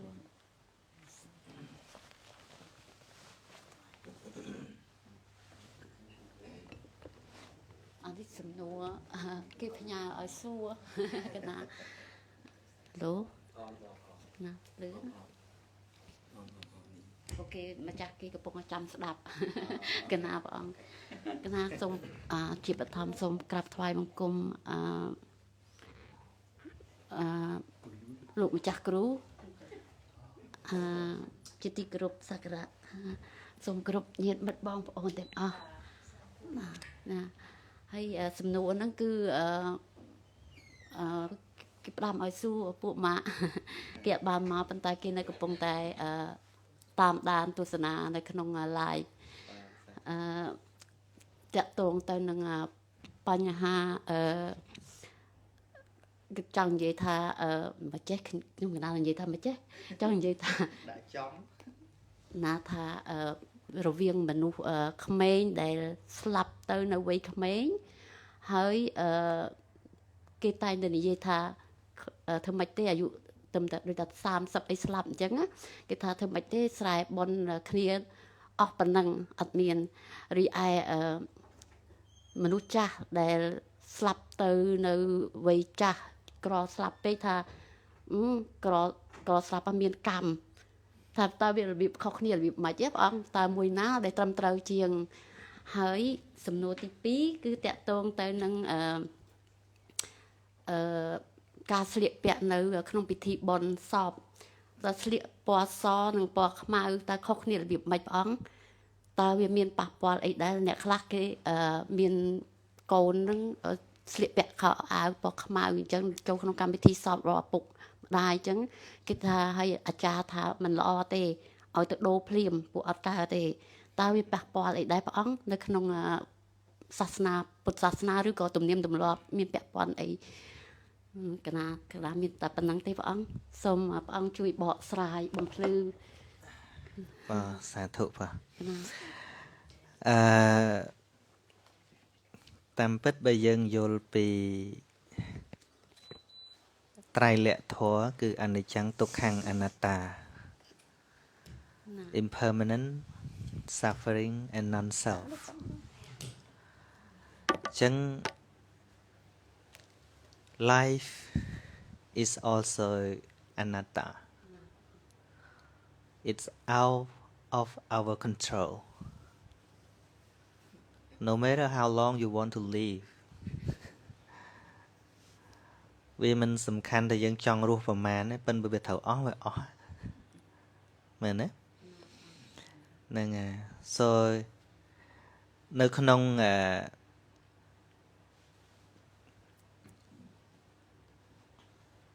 ពុទ្ធវចនៈដែលព្រះអង្គសម្ដែងជីវិតដែលសំខាន់ហ្នឹងវាអត់រឿងខ្លីរឿងវែងទេសំខាន់ថាអាគណៈរស់ហ្នឹងធ្វើអីអញ្ចឹងណាជីវិតដែលល្អបំផុតហ្នឹង what you do when you live long or short is not a matter because you cannot control it you cannot manage it oh I have to live 100 years or 50 years or no we cannot but we can live a better life yeah ចឹងទោះបីសួរយ៉ាងណាក៏វាមិនបាត់ឆ្ងល់ដែររឿងរស់ខ្លីរស់វែងហ្នឹងណាព្រោះវាមិននៅក្នុងការគ្រប់គ្រងរបស់យើងទេហ្នឹងហើយបើកាលណាយល់ពីពាក្យថាអនត្តាមានន័យថាគ្រប់គ្រងអត់បានទេអាហ្នឹងយើងអាចរៀបចំឲ្យវាប្រសើរឡើងរស់នៅមិនឲ្យមានសុខភាពល្អអីប៉ុន្តែដល់វាត្រូវស្លាប់ល្អហ្នឹងស្លាប់ដូចញោមប្រុសអាត្មាអញ្ចឹងញោមស្រីអាត្មាឈឺរហូតហើយគិតតែដឹកញោមស្រីដើរមើលរហូតហើយមុនគាត់ធ្លាក់ខ្លួនឈឺខ្លាំងមែនតើហ្នឹងរៀបទាំងយកញោមស្រីទៅពេទ្យទៀតដែរគាត់ធ្លាក់ក្រឹបតែ2ខែក្រោយស្លាប់បាត់គាត់ដែរឈឺហើយគាត់ត្រៀមថាមើលញោមស្រីឈឺអញ្ចឹងមើលគាត់រៀបចំមិនពេលចាស់ទៅអីគាត់រៀបសម្រាប់ញោមស្រីប៉ុន្តែទីបំផុតគាត់ទៅបាត់ហ្នឹងហើយអញ្ចឹងបានព្រះអង្គថាអច្ចេវកិច្ចមាតបੰកិច្ចសំខាន់ដែលគួរធ្វើបុគ្គលត្រូវធ្វើថ្ងៃហ្នឹងកោជាញាមរណងសវេណាណានឹងដឹងថាខ្លួននឹងស្លាប់នៅថ្ងៃស្អែកនោះណហេណូសង្ករន្ទេនៈមហាសេនេនមច្ចនាការតស៊ូជាមួយនឹងស្ដេចមច្ចរាជដែលមានសេនាដ៏ច្រើនណាយើងមិនដែលឈ្នះទេសេនារបស់មច្ចរាជមានអីមានចាស់មានឈឺមានកាំងបេះដូងមានសិទ្ធសេនារបស់គេហើយហ្នឹងមកហ្នឹងហើយ I'm sorry that I always speak in Khmer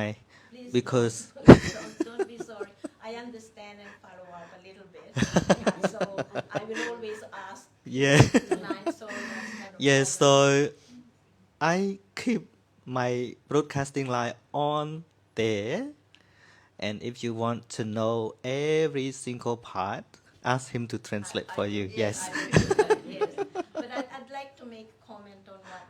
Long has said before. uh-huh So if I may. yeah Oh, sorry. Thank you. Thank you. Is it on? Can I interrupt a minute? Ah. So I still got one question. Oh, sorry. Oh, tracing one more, please. Yeah, okay. Thank you, Ho. Pah, mình pah hay, cứ pah chất ở cha. Vừa cha có bạc căn chăng, nên có phần tay bờ pah pon wholesome unwholesome no, because dress is not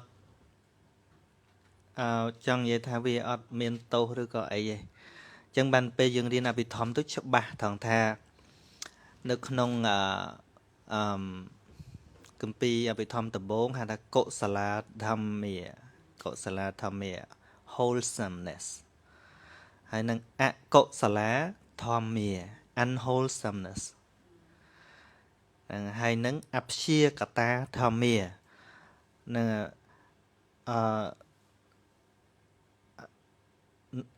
not កុសល nor អកុសល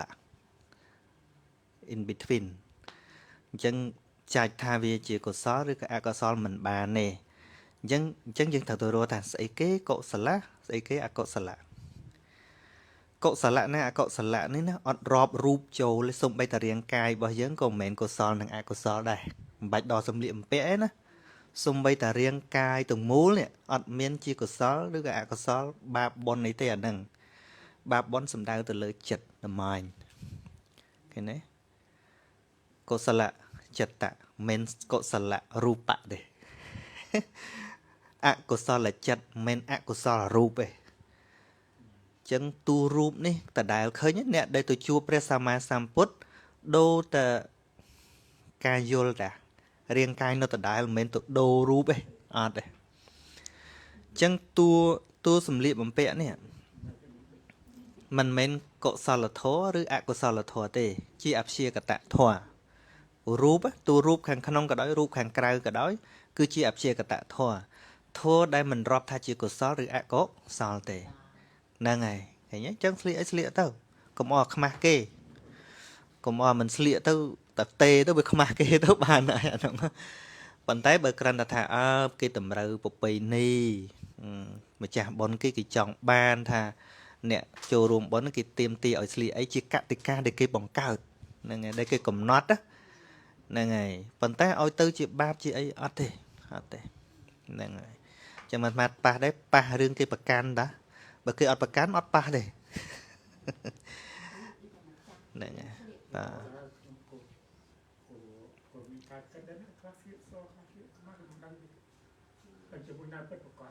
ត្រូវព្រោះមនុស្សយើងមានប្រពៃណីផ្សេងគ្នាអញ្ចឹងបានលង្ការគេស្លៀកផ្សេងទៅឥណ្ឌាគេស្លៀកផ្សេងទៅជនជាតិអីគេស្លៀកផ្សេងទៅអាហ្នឹងវាជាប្រពៃណីរបស់គេ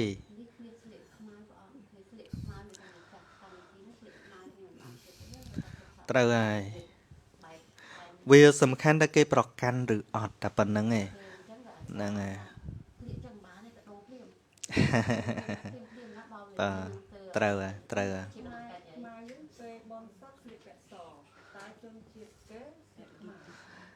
ស្រេចលើគេប្រកាន់អញ្ចឹងស្រេចលើគេប្រកាន់ថាជាអីតែប៉ុណ្្នឹងទេហ្នឹងហើយបើមែនតើស្លៀកពាក់ស originally from India you know ពួកខ្មែរយើងក៏មានពូជពីឥណ្ឌាដែរហើយបើនិយាយពីប្រពៃណីសនោះប្រពៃណីដើមរបស់ចែលដោយគេយល់ថាបរិស័ទរបស់គេនឹងស្លៀកសតំណាងចិត្តស្អាត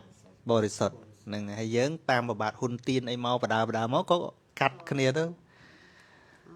បើនិយាយពីអាទ្រង់ទ្រាយប្រកាន់ហ្នឹងបោះពីណាពីណីយើងថាពុទ្ធសាសនារបស់ខ្មែរវាមិនត្រូវទៀតហងៃហ្នឹង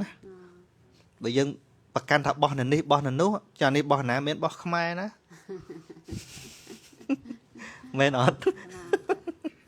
ប៉ុន្តែបើសច្ចធម៌ no boundary the teaching the four noble truths has no boundary birth is suffering aging is suffering sickness is suffering the death is suffering so everyone who were born and then die so birth and death is not belong to any particular nation but all for all beings see ចឹងសច្ចធម៌អត់មានបោះណាទេមិនថាធម៌និយាយពីទុក្ខសច្ចៈចឹងដល់កើតជាឥណ្ឌាមកបាននៅក្នុងក្របខ័ណ្ឌទុក្ខសច្ចៈកើតជាខ្មែរអត់នៅក្នុងទុក្ខសច្ចៈណោអត់ទេប៉ុន្តែបើការប្រកាន់ស្រេចគេថាបើការប្រកាន់ណាឧទាហរណ៍ដូចយើងអញ្ចឹងយើងប្រកាន់ថាជួបលោកត្រូវធ្វើម៉េចហ្នឹងខ្មែរយើងអ្នកប្រកាន់ដែរទៅមើលលង្ការគេមានប្រកាន់នេះអង្គុយដកជើងអង្គុយពេនភ្នែនស្ដាប់លោកពេញតាពេញណីរឿងរបស់គេអត់ប្រកាន់ហ្មងអានោះរឿងប្រកាន់តាសំខាន់ចិត្តណាមโนពពាំងកមាធម្មាហ្នឹងហើយយើងចាស់ច្រើនមើលក្មេងៗខុសរាល់ថ្ងៃចាស់ដែលនៅជាប់របៀបគួសមពេកល្អអ៊ំចេះល្អអ៊ំចោះហ្នឹងហើយក្មេងខ្លះបោកយកកូនកំមុំគាត់ស្រួលតាឲ្យតែសំមួយគាត់ទៅបន្តិចគាត់ត្រូវគាត់ទៅសម្គាល់ថាល្អលើអាហ្នឹងអត់ទេល្អមែនទេណានេះក្មេងខ្លះគាត់មិនសូវចេះទេអានេះមនើបហ្នឹងប៉ិនហាតគាត់ល្អណែហើយចាស់ចេះមើលអាហ្នឹងបើណាចេះអូល្អអ៊ំចេះល្អអ៊ំចោះហ្នឹងគាត់ថាហ្នឹងល្អបន្តិចទៅបោកយកកូនកំមុំគាត់បាន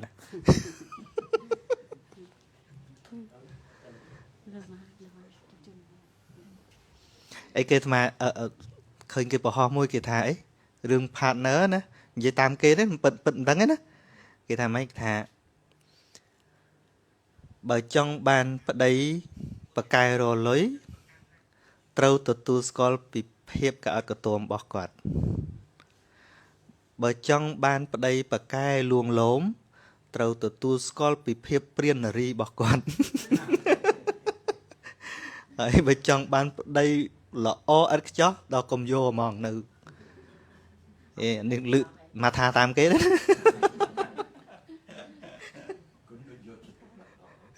លឺ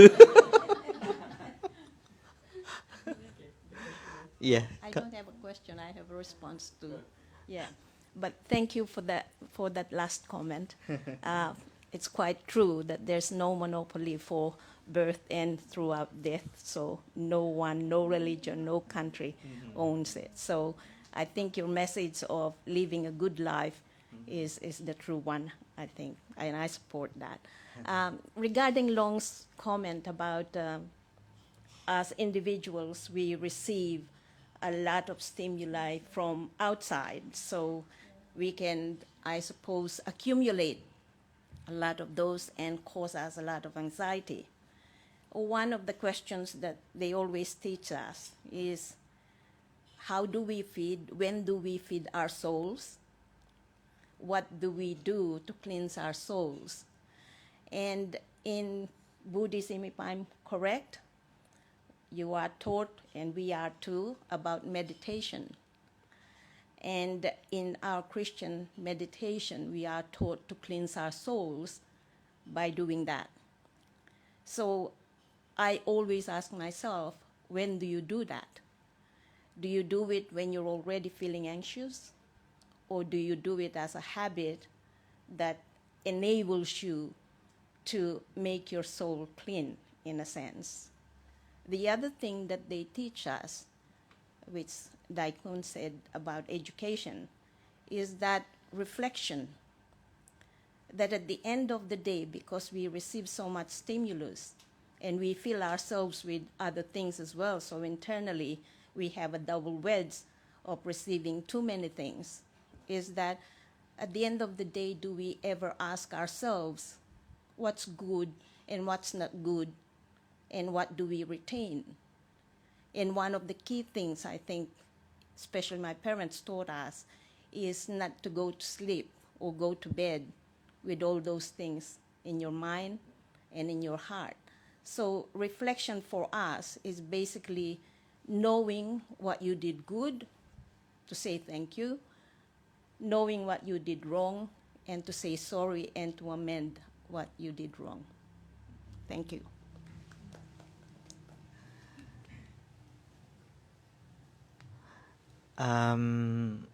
To me, through the teaching of the Lord Buddha, I always take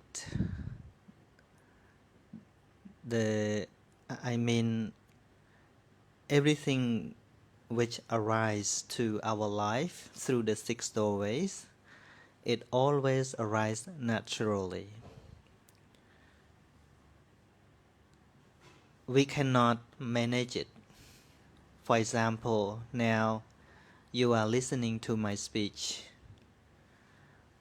Before I say, you don't know what I want to say. And when I speak out, and you are here, you hear what I say. And you cannot order what I have to say or what I should not say. But the thing is, accept the reality which is arising at the moment. Every single moment of hearing, of seeing in daily life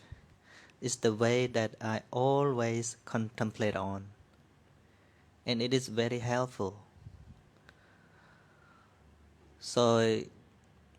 practicing Dhamma should be natural. There is no any particular method. See,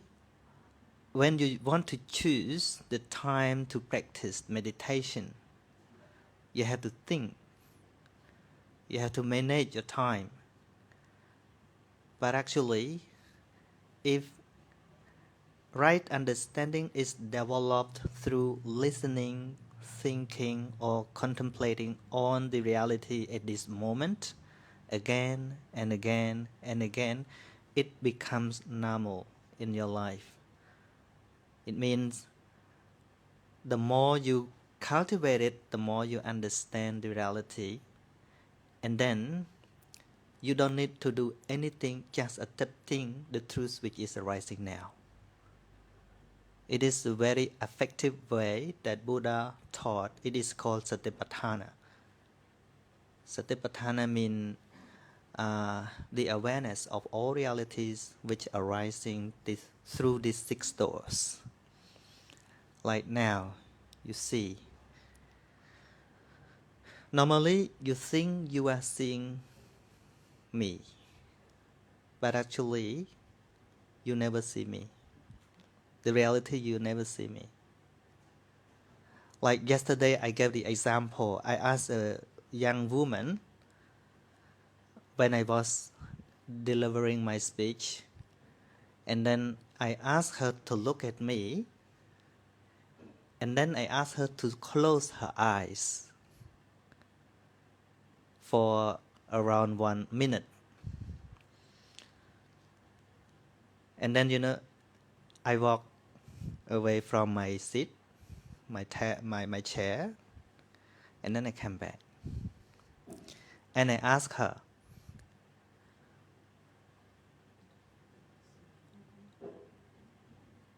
while you was closing your eye, what did you think about me? She said, I thought you were sitting there. And then I asked everybody else, someone else, is it true? No. Because during she was closing her eye, I was not there. I walked out. But her concept, her idea, she kept thinking that I was there. So, the eyesight or eye consciousness never see someone, but just the color, just visible object. This is very, very effective way, very simple but very effective. If those cultivate understanding through these six doors, so you can work, you can live with your family, you can do anything, but every moment, these six doorways always work. But your mindfulness always work out with them. Naturally. No pressure. Even the thing that you raise up, should I make meditation when I get upset or angry? No, in Satipatthana, the real teaching of the Buddha about that, don't try to stop your anger, or your attachment, but just understand those as they are. Don't stop it, but see it. And it is not you, it is Dhamma, which arises because of the appropriate condition, and then falls away. Nothing stays still. Time and again, it becomes easier and easier for your life. You get my explanation? Yeah. When everyone has said their piece, I have one last question. Okay.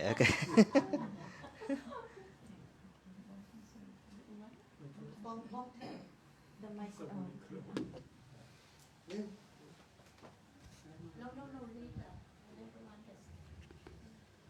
សូមថ្វាយបង្គំព្រះអង្គគ្រូគោរពមួយទាំងអស់បាទណែការកត់ចំណាំមិនសូវមានទេវេទិកាទុនហ្នឹងហើយជាលើកទី1បើថាខ្ញុំចាំបាទពីព្រោះធម៌អានឹងជាឋានៈដូចព្រះអង្គគ្រូលោកមានសង្ឃនិកាអញ្ចឹងសតិប្បដ្ឋានណាបាទប៉ុន្តែយើងបានលោកគ្រូលោកជួយបំភ្លឺហើយរឿងខ្ញុំចង់ជម្រាបក្មួយគឺតាមប្រពៃណីនឹងលោកបានរបៀបជាព្យាករតាមគ្នាប៉ុន្តែព្រះអង្គប្រហែលជាលោកមានចម្លើយគឺពុទ្ធសាសនានឹងត្រូវបាត់បង់យ៉ាងតិច2ដងណាឥឡូវនឹងលើកទី1ហើយគឺសម័យណាហ្នឹងណាតែឥឡូវតែម្ដងចុះម្ដងហើយពលពតបាទពលពតណាប៉ុន្តែនៅលើកទី2ហ្នឹងមកវិញលើកទី1ហ្នឹងវាមកវិញណាប៉ុន្តែតាមម្ដងទៀតហ្នឹងបើតាមដែលបរមបុរាណគាត់ផាមកហ្នឹងគឺពុទ្ធសាសនាក្នុងតទៅទៀតសម្គាល់ថានឹងបាត់បង់ហ្នឹងគឺគេមានតែពណ៌លឿងអញ្ចឹងតែឲ្យមូលធានជាទេអ្នកកាន់ពុទ្ធសាសនាបាទឥឡូវយើងឃើញមួយហើយលាយមួយផ្លែទេខ្ញុំគាត់ខែបាំងពពកទេណាបើម្ដងទៀតហ្នឹងគឺថាអស់ខែអស់ថ្ងៃខែលិចទេហ្នឹងហើយកើតវិញហើយដែលខ្ញុំចង់ជម្រាបគួយអំពីនៅលង្វែកសាសនាតាមពាក្យពេញហ្នឹងគឺថាលង្វែកព្រះពុទ្ធសាសនាពាក្យថាវែកធ្វើម៉េចវែកចោណាហើយមកវិញចោវាមកវិញណាតែទៅមកវិញដល់ដែលលង្វែកនឹងបាត់ពីពុទ្ធសាសនាមកវិញមែនប៉ុន្តែមួយទៀតជាចុងក្រោយហ្នឹងគឺសាសនាគេស្គាល់ថាអ្នកនោះជាបព្វជិតណាជាព្រះសង្ឃជាអីហ្នឹងដោយអាស្រ័យសម្ព័រលឿងយកមកសៀកតិចណាប៉ុន្តែឆ្នាំណាយើងមិនដឹងទេណាប៉ុន្តែទី1នៅយូរទៀតហ្នឹងនៅយូរទៀតហ្នឹងណារឿងនឹងវែកជាលើកទី2បាទហើយមិនដឹងធ្វើមិនដែរដល់ក្នុងហ្នឹងគឺថាសួរទៅធ្វើមិនព្រោះសម័យយើងវាធ្វើអីដែលយើងធ្វើបានគណាត្រង់ប៉ុណ្ណឹងហ្នឹងហើយបើថាយើងឡើយហ្នឹងមានវត្តមានវ៉ាប៉ុន្តែខ្វះការរៀនសូត្រហ្នឹងជាពិសេសហ្នឹងសាលារៀនយើងហ្នឹងរៀនធម៌ទៅលោកសង្ឃមានបង្កើតអនុវិទ្យាល័យសាកលវិទ្យាល័យព្រះសង្ឃអីចឹងទៅបើដល់ឥឡូវហ្នឹងអត់ទេទៅមើលសាលារៀនទៅហ្នឹងគឺថាមានទាំងអបាសកអបាសិកានិងក្មេងទាំងចាស់ចូលរៀនគ្នាមកទាំងអស់ហើយពីដើមសម្រាប់ទៅពុទ្ធសាសនាទេណាអាហ្នឹងយើងឃើញវាច្រឡំនឹងសម្បើមណាអញ្ចឹងបានគេមានប្រើពាក្យលង្វែកហ្នឹងគឺថាវា2ដងបើយើងឃើញពីសម័យប៉ុលពតហ្នឹង ទី1ហើយច្បាស់លាស់ហើយឈឹកណាយើងដូនតានឹងខ្សឹបទេធរអាយប់ចឹងសោតប៉ុន្តែអត់ឲ្យគេលឺទេគេលឺគេចាប់ទៅសម្លាប់ប៉ុន្តែម្ដងទៀតហ្នឹងគឺថាសល់ត្រឹមតែសៀតតិចទេណាអានឹងជាព័ត៌មានចាស់ទុំដែលខ្ញុំនាំមកជូនក្មួយបាទតែប៉ុណ្្នឹងទេបងបងទៅសុំតបបាទនៅក្នុងរឿងដែលបងនិយាយហ្នឹងគឺរឿងនេះតិចហ្នឹងខ្ញុំមិនបានដឹងទេណាប៉ុន្តែពុទ្ធសាសនាដែល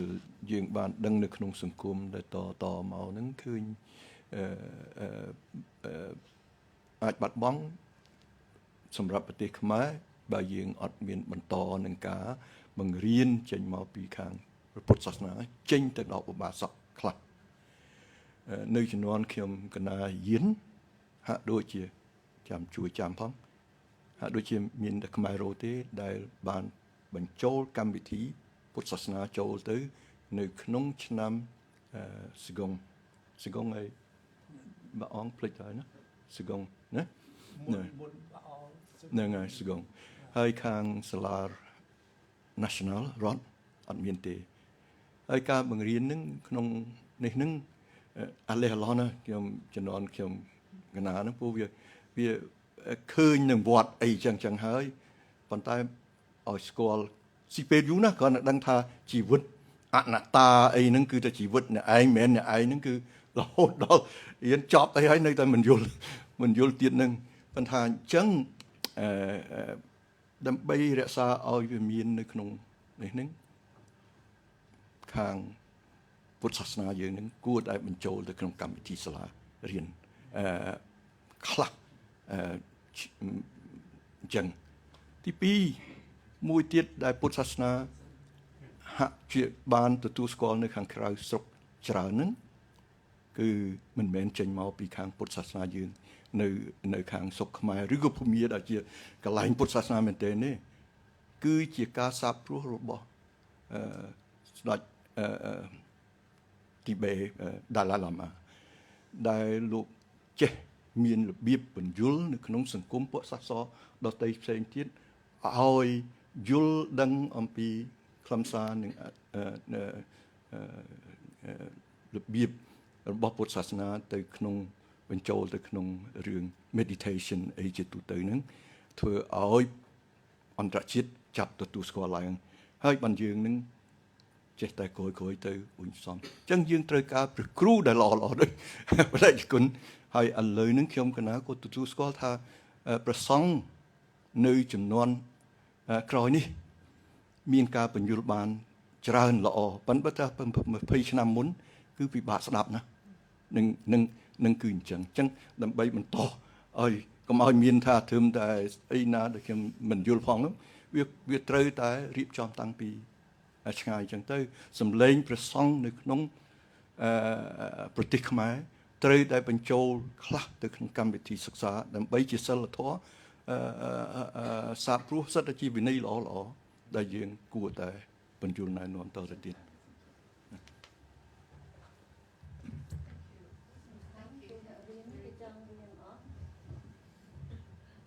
តែយើងទៅជែកគ្នាមកដល់កលៈហ្នឹងខ្ញុំចង់និយាយបន្តិចអំពីពុទ្ធសាសនានៅស្រុកខ្មែរយើងហ្នឹងតែខ្ញុំស្ដាយមែនទែនដោយពួកខ្មែរក្រហមពលពតខៀវសំផន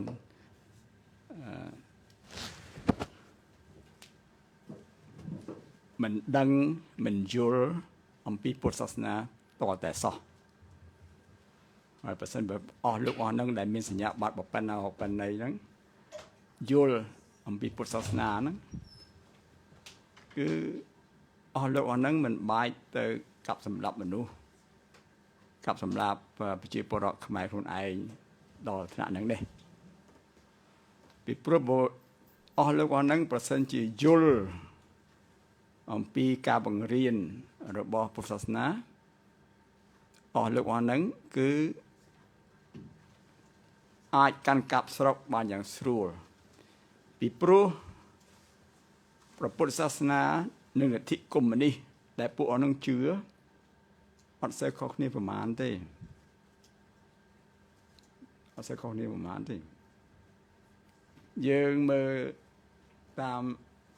មនោគមវិជ្ជាកុម្មុយនីសដែលគេនិយាយអំពីការលះបង់ណាការលះបង់ទ្រព្យសម្បត្តិដើម្បីឲ្យប្រយោជន៍រួមចែកក្រទាំងអស់គ្នាគឺជាគំនិតកុម្មុយនីសមិនមានអក្រមិនមានអមានបាទដូចជាព្រះសម្មាសម្ពុទ្ធដែលបូជាលះបង់អ្វីៗទាំងអស់ដើម្បីទៅស្វែងរកផលប្រយោជន៍របស់មនុស្សជាតិទាំងមូលនេះគឺជាភាពដែលសមស្របគ្នារវាងលទ្ធិកុម្មុយនីសហើយនិងព្រះពុទ្ធសាសនាការជំនាន់ហ្នឹងប្រសិនបើពួក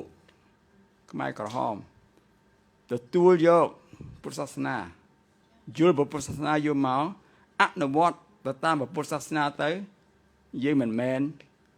វេទនារត់ចោលស្រុកទាំងអស់គ្នាដូចថ្ងៃនេះទេមានការកាត់សម្បត្តិពីព្រោះអញ្ចឹងបានលោកលីខ្វាន់យូដែលជាអតីតនាយករដ្ឋមន្ត្រីសិង្ហបុរី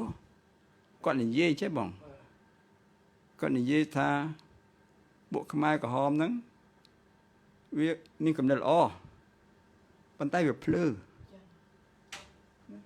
កំណត់ល្អក្នុងន័យថាចង់ធ្វើឲ្យស្រុកហ្នឹងឲ្យមានភាពស្មើគ្នាឲ្យដើរលូតលាស់ប៉ុន្តែរបៀបពួកហ្នឹងមិនយល់រឿងពុទ្ធសាសនាហ្នឹងបានជាទៅប្រើមធ្យោបាយកាប់សម្លាប់ប្រជាពលរដ្ឋខ្លួនឯងទៅវិញអញ្ចឹងបានលីកវ៉ាន់យូគាត់ថាកំណត់ល្អប៉ុន្តែពួកនោះវាភ្លើ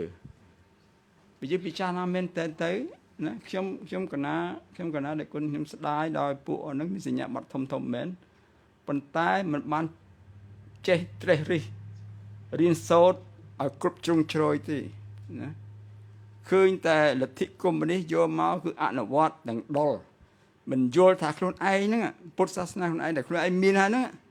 មិនដឹងតម្លៃតែប៉ុណ្ណាមិនដឹងតម្លៃខ្លួនឯងរបស់ខ្លួនឯងហ្នឹងណាដែលខ្លួនឯងយកមកអនុវត្តខ្ទង់ប្រហែល1000ឆ្នាំរួចហើយណាមិនដឹងសារៈសំខាន់របស់អ្វីដែលខ្លួនឯងមានទៅប្រវាបពីបរទេសមកហើយធ្វើតាមគំនិតបរទេសមិនយល់អ្វីដែលខ្លួនឯងមានមិនហើយប្រសិនបើចំនួនហ្នឹងបងបើសិនជាពួកអស់លោកអស់ហ្នឹងដែលសញ្ញាបត្រប៉ុណ្ណីហ្នឹងណាយល់តែពុទ្ធសាសនាណាបានតកដាលតែគុណសន្តិជាក៏បានដែរក៏យកទៅអនុវត្តបានដែរឥឡូវនេះខ្ញុំសូមជម្រាបណាគំនិតការបង្រៀនរបស់ពុទ្ធសាសនាហ្នឹងពួកខាងសាស្ត្រាចារ្យអាមេរិកកាំងធំច្រើនណានៅកាលីហ្វ័រញ៉ាជាពិសេសដែរគុណនៅសាកលវិទ្យាល័យហ្នឹងគេយកគំនិតគោលសំខាន់របស់ពុទ្ធសាសនាទៅធ្វើអ្វីដែលគេហៅថា Buddhist economics គឺជាយកមកអនុវត្តដើម្បីសេដ្ឋសាស្ត្រសេដ្ឋកិច្ចគេសរសេរសៀវភៅយ៉ាងច្រើនគេសរសេរអត្ថបទច្រើននិយាយអំពី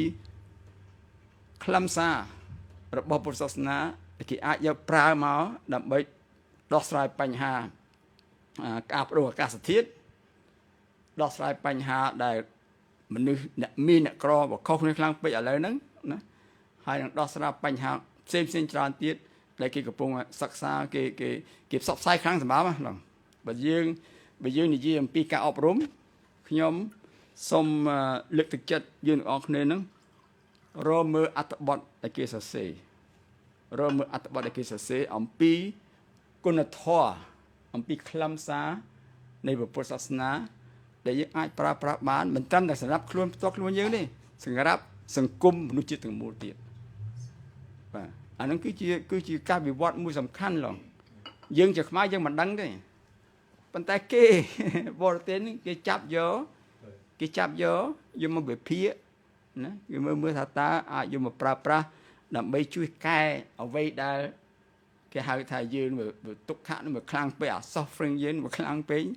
ហើយគេយកគោលគំនិតយកមកប្រើដែរគុណហើយក្នុងហ្នឹងសាស្ត្រាចារ្យម្នាក់គាត់បានសរសេរសៀវភៅគេហៅថា Buddhist economics ហើយខ្ញុំស្នើឲ្យថាបើសិនយើងទាំងអស់គ្នាមានលទ្ធភាពបានសូមអានសៀវភៅហ្នឹងឲ្យដឹងថាតម្លៃពុទ្ធសាសនាយើងមានហើយហ្នឹងវាតម្លៃប៉ុណ្ណាណាគេមើលពីក្រៅមកគេឃើញពុទ្ធសាសនាអស្ចារ្យតែយើងក្នុងហ្នឹងយើងអត់យល់ទេយើងអត់ដឹងចោលអីទេណា យើងនឹងងំទៅកាប់សម្លាប់គ្នាឯងទៅវិញយើងអត់ដឹងចោលអីទេអាហ្នឹងគឺអ្វីដែលខ្ញុំកណាស្ដាយមែនតើគុណស្ដាយមែនតើ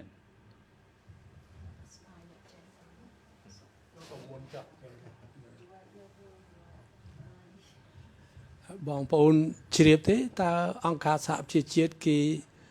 លើកពុទ្ធសាសនាថាម៉េចចូលជាគេយកទៅប្រើនឹងគ្រប់វិស័យហើយគេអនុម័តធ្វើបុណ្យវិសាខបូជាអន្តរជាតិបងប្អូនខ្មែរប្រមាណអ្នកដឹងសឺតែមិនដឹងសោះបាទគាត់ជូនទៅប៉ុណ្្នឹងឯងបាទ Oh, Lama going away. គណៈសូមថ្លែងគុំតែជគុណហើយនឹងមិត្តហើយនឹងបងទាំងអស់ជាលើកដំបូងដែលខ្ញុំគណៈបានចូលរួមនឹងក្នុងការវិភាគនឹងសួរដេញដោលពីរឿងពធទ្វេតែបានអានសិភើខ្លះហើយក៏បានចូលរួមចំណែកក្នុងការកសាងហើយនឹងវត្តអីចឹងជាដើមមកហ្នឹងហើយដែលធ្វើឲ្យខ្ញុំកណាហាក់ដូចជារសាយមិនដែលបានចូលមកពីព្រោះមែនទែនទៅកណាស្ដាប់មិនសូវយល់អំពីទេសនារបស់បដិជគុណទាំងឡាយនឹងវត្តចេញមកហ្នឹងកណាស្ដាប់មិនយល់ទេព្រោះជាភាសាបាលីជ្រៅពេកទៅស្ដាប់ទៅយូរទៅល្ងុយដេកទៀតហើយម្ល៉េះហើយបានជាមិនសូវដែលបានចូលរួមទេថ្ងៃនេះហ្នឹងគឺជាឱកាសមួយដែលខ្ញុំកណាចង់សួរបដិជគុណអំពីមូលដ្ឋានរបស់ពុទ្ធសាសនារបស់យើងហ្នឹងដែលព្រះពុទ្ធដែលអ្វីដែលកណាយល់ហ្នឹងគឺថាវាជាមូលដ្ឋានសំខាន់នៅក្នុងសម្រាប់ជីវិតគ្រប់គ្រងជីវិតរស់នៅរបស់យើងនេះគឺ noble eight fold path របស់ព្រះអង្គដែលចែកមកតើយើងអនុវត្តយ៉ាងម៉េចឲ្យបានត្រឹមត្រូវនៅក្នុងពុទ្ធសាសនារបស់យើងជំនឿឬប៉ុន្តែអ្វីដែលកណាអានទៅហ្នឹងគឺថាវាមានលក្ខណៈមិនច្បាស់លាស់ត្រង់ពាក្យដែលយើងនិយាយត្រឹមត្រូវ the right action the right អីសពបែបសពយ៉ាងហ្នឹងដែល8យ៉ាងដែលជាមាគ៌ារបស់ព្រះអង្គដាក់មកហ្នឹងវាមានលក្ខណៈមួយដែលពួកពាក្យថាត្រឹមត្រូវនឹងចំពោះមនុស្សម្នាក់គឺថាវាខុសគ្នាច្រើនណាដូច្នេះបើសិនជាថាឲ្យពុទ្ធបរិស័ទធម្មតាថាស្អីគេត្រឹមត្រូវច្បាស់ជាមើលទៅសង្ឃៈមើលទៅប្រសងអនុវត្តរបៀបម៉េចអីវាធ្វើតាមមិនអញ្ចឹងទេគុណព្រោះមានអ្នកណាដែលជាតំណាងឲ្យនឹងក្រៅពីនេះចុះបើសិនប្រសងបាច់ញ៉េលេងមុនអាគមឬអីថាអស់ហ្នឹងតើវាជាការត្រឹមត្រូវដែរអត់ដូច្នេះអស់ហ្នឹងដែលវាជា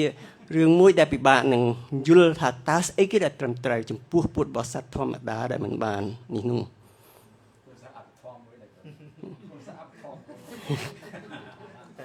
ដូច្នេះក្នុងលក្ខណៈហ្នឹងគឺខ្ញុំកណាយល់ឃើញថាលើចំណុចសំខាន់ដែលគោលការណ៍គោលដៅជាមាគ៌ាសំខាន់របស់ពុទ្ធនៅក្នុងបង្រៀននោះហាក់ដូចជាប្រសងខ្លួនឯងក៏មិនទាន់បានអនុវត្តបានច្បាស់លាស់ដែរដូច្នេះខ្ញុំចង់កណាចង់ឲ្យតែជគុណនឹងបំភ្លឺខ្លះនៅក្នុងលក្ខណៈថាហេតុពាក្យយ៉ាងម៉េចដែលហៅថាត្រឹមត្រូវនឹងឲ្យបានច្បាស់លាស់បន្តិចចូលសូម្បីតែកណាក៏ដូចជាពិបាកនឹងយល់ស្អីគេដែលត្រឹមត្រូវនឹងគឺចំពោះកណាគឺកណាយល់អ្វីដែលកណាយល់ឃើញថាវាល្អចំពោះអ្នកផ្សេងមិនធ្វើទុកចំពោះអ្នកផ្សេងឬអានឹងវាការត្រឹមត្រូវដែលកណាយល់ក៏ប៉ុន្តែវាអាចខុសជាមួយអ្នកផ្សេងដទៃទៀតដែលយល់ផ្សេងទៅទៀតដូច្នេះចង់ក៏ណាសូមឲ្យបដិគុណបំភ្លឺខ្លះនៅក្នុងពាក្យត្រឹមត្រូវនោះអរគុណមុននឹងប្រគេនមីក្រូទៅបដិគុណខ្ញុំកណាចង់កែប្អូនតិចនេះប្អូនទេមុននឹងឲ្យទៅនេះហ្នឹងខ្លាចឃើញលោកប្អូនយល់ខុសពីព្រោះ the right speech the right action the right អីណាហ្នឹងមិនមែនប្រែមកថាត្រឹមត្រូវទេគឺត្រូវ គឺនិយាយត្រូវធ្វើត្រូវគិតត្រូវឯណាទាំងអស់មិនមែនគិតត្រឹមត្រូវទេគិតត្រឹមត្រូវមានន័យផ្សេងខ្ញុំកណាយល់ចឹងដូច្នោះនៅកន្លែងហ្នឹងចង់បញ្ជាក់ប្រាប់ប្អូនថាឲ្យទៅមើលឡើងវិញគឺការបកប្រែហ្នឹងគឺការដែលនិយាយមកហ្នឹងគឺ the right action the right speech the right អីណានោះទេមិនមែនត្រឹមត្រូវបានដៃវិនិច្ឆ័យហើយវិនិច្ឆ័យគឺជារឿងនោះទី3ទេវិនិច្ឆ័យប៉ុន្តែនៅក្នុងពុទ្ធសាសនាអត់បាននិយាយត្រឹមត្រូវទេនិយាយតែអំពីត្រូវអញ្ចឹង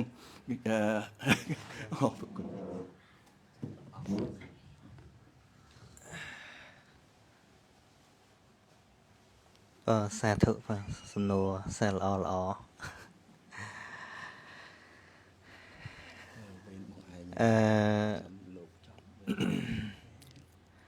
មែនតើទៅនៅក្នុងអរិយមគ្គអង្គ8ហ្នឹងសំបីតែយើងនិយាយហ្នឹងហាក់ដូចជាវាមានផ្លូវ8ប៉ុន្តែពិតផ្លូវតែមួយហ្នឹងពាក្យថាមគ្គអង្គ8ដូចឡានមួយដូចចដើមួយកម្ម8អញ្ចឹងតាមពិតតែមួយឯងហើយអ្វីដែលព្រះសម្មាសម្ពុទ្ធបើកបង្ហាញហ្នឹងគឺដើម្បីឲ្យអាទី1ហ្នឹងវាចេញពីយើងសម្មាទិដ្ឋិអាដំបងហើយដល់ពេលអាសម្មាទិដ្ឋិវាកើតហើយវារុញឲ្យទី2ទី3រហូតដល់ទី8ហ្នឹងកើតឡើង automatically